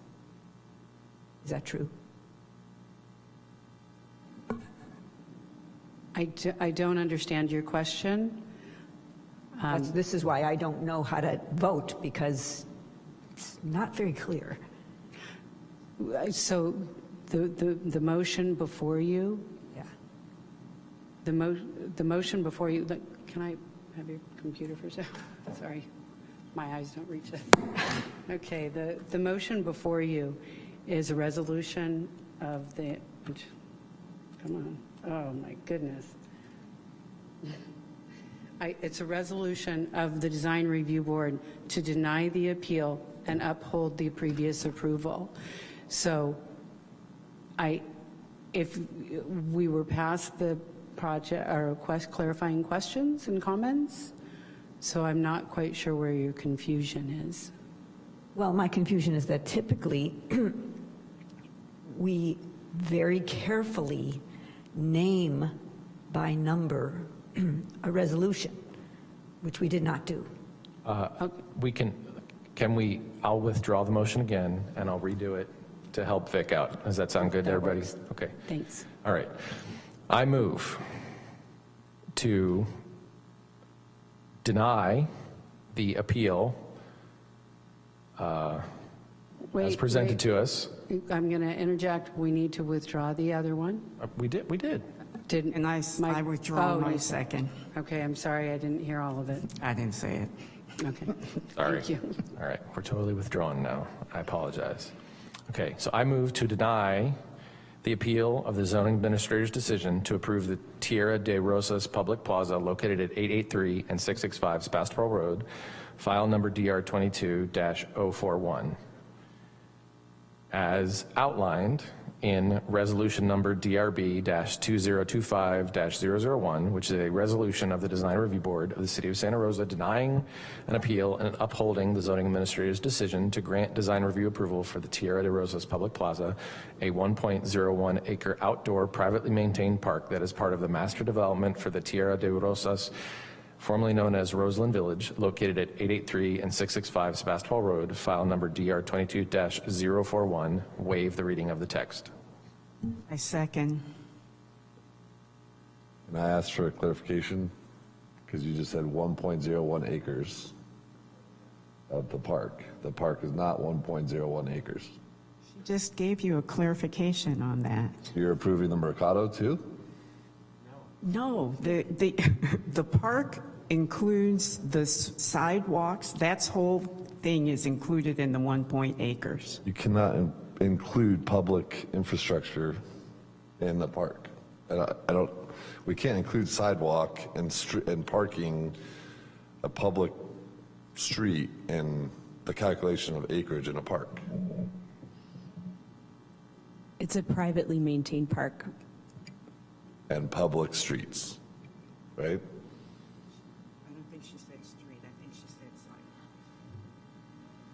sidewalk. Yeah, you guys are fine with it, it's fine, but I'm voting no. We have a motion and a second, right? Mike, if you're not comfortable, you can always vote no, right? My understanding, based on the information presented to us, is that the improvements are what's noted in the design review resolution, not the acreage as listed on the tentative improvement map, because the 1.01 acres is what's denoted in the design for the park area, which includes the sidewalks and all of that good stuff. Recording secretary, can you please call roll? Yes, Chair. Board Member Cook. No. Board Member Huang. Yes. Board Member Liptak. Yes. Board Member Weigel. Aye. And Chair Jones-Carter. Aye. And let the record reflect that the motion passes with 4 ayes and 1 no and 1 abstention. Hey, so sorry. Please note this action on the appeal of the minor design review is final. It is 8:35 and I am calling this meeting of the Design Review Board closed. I just made up some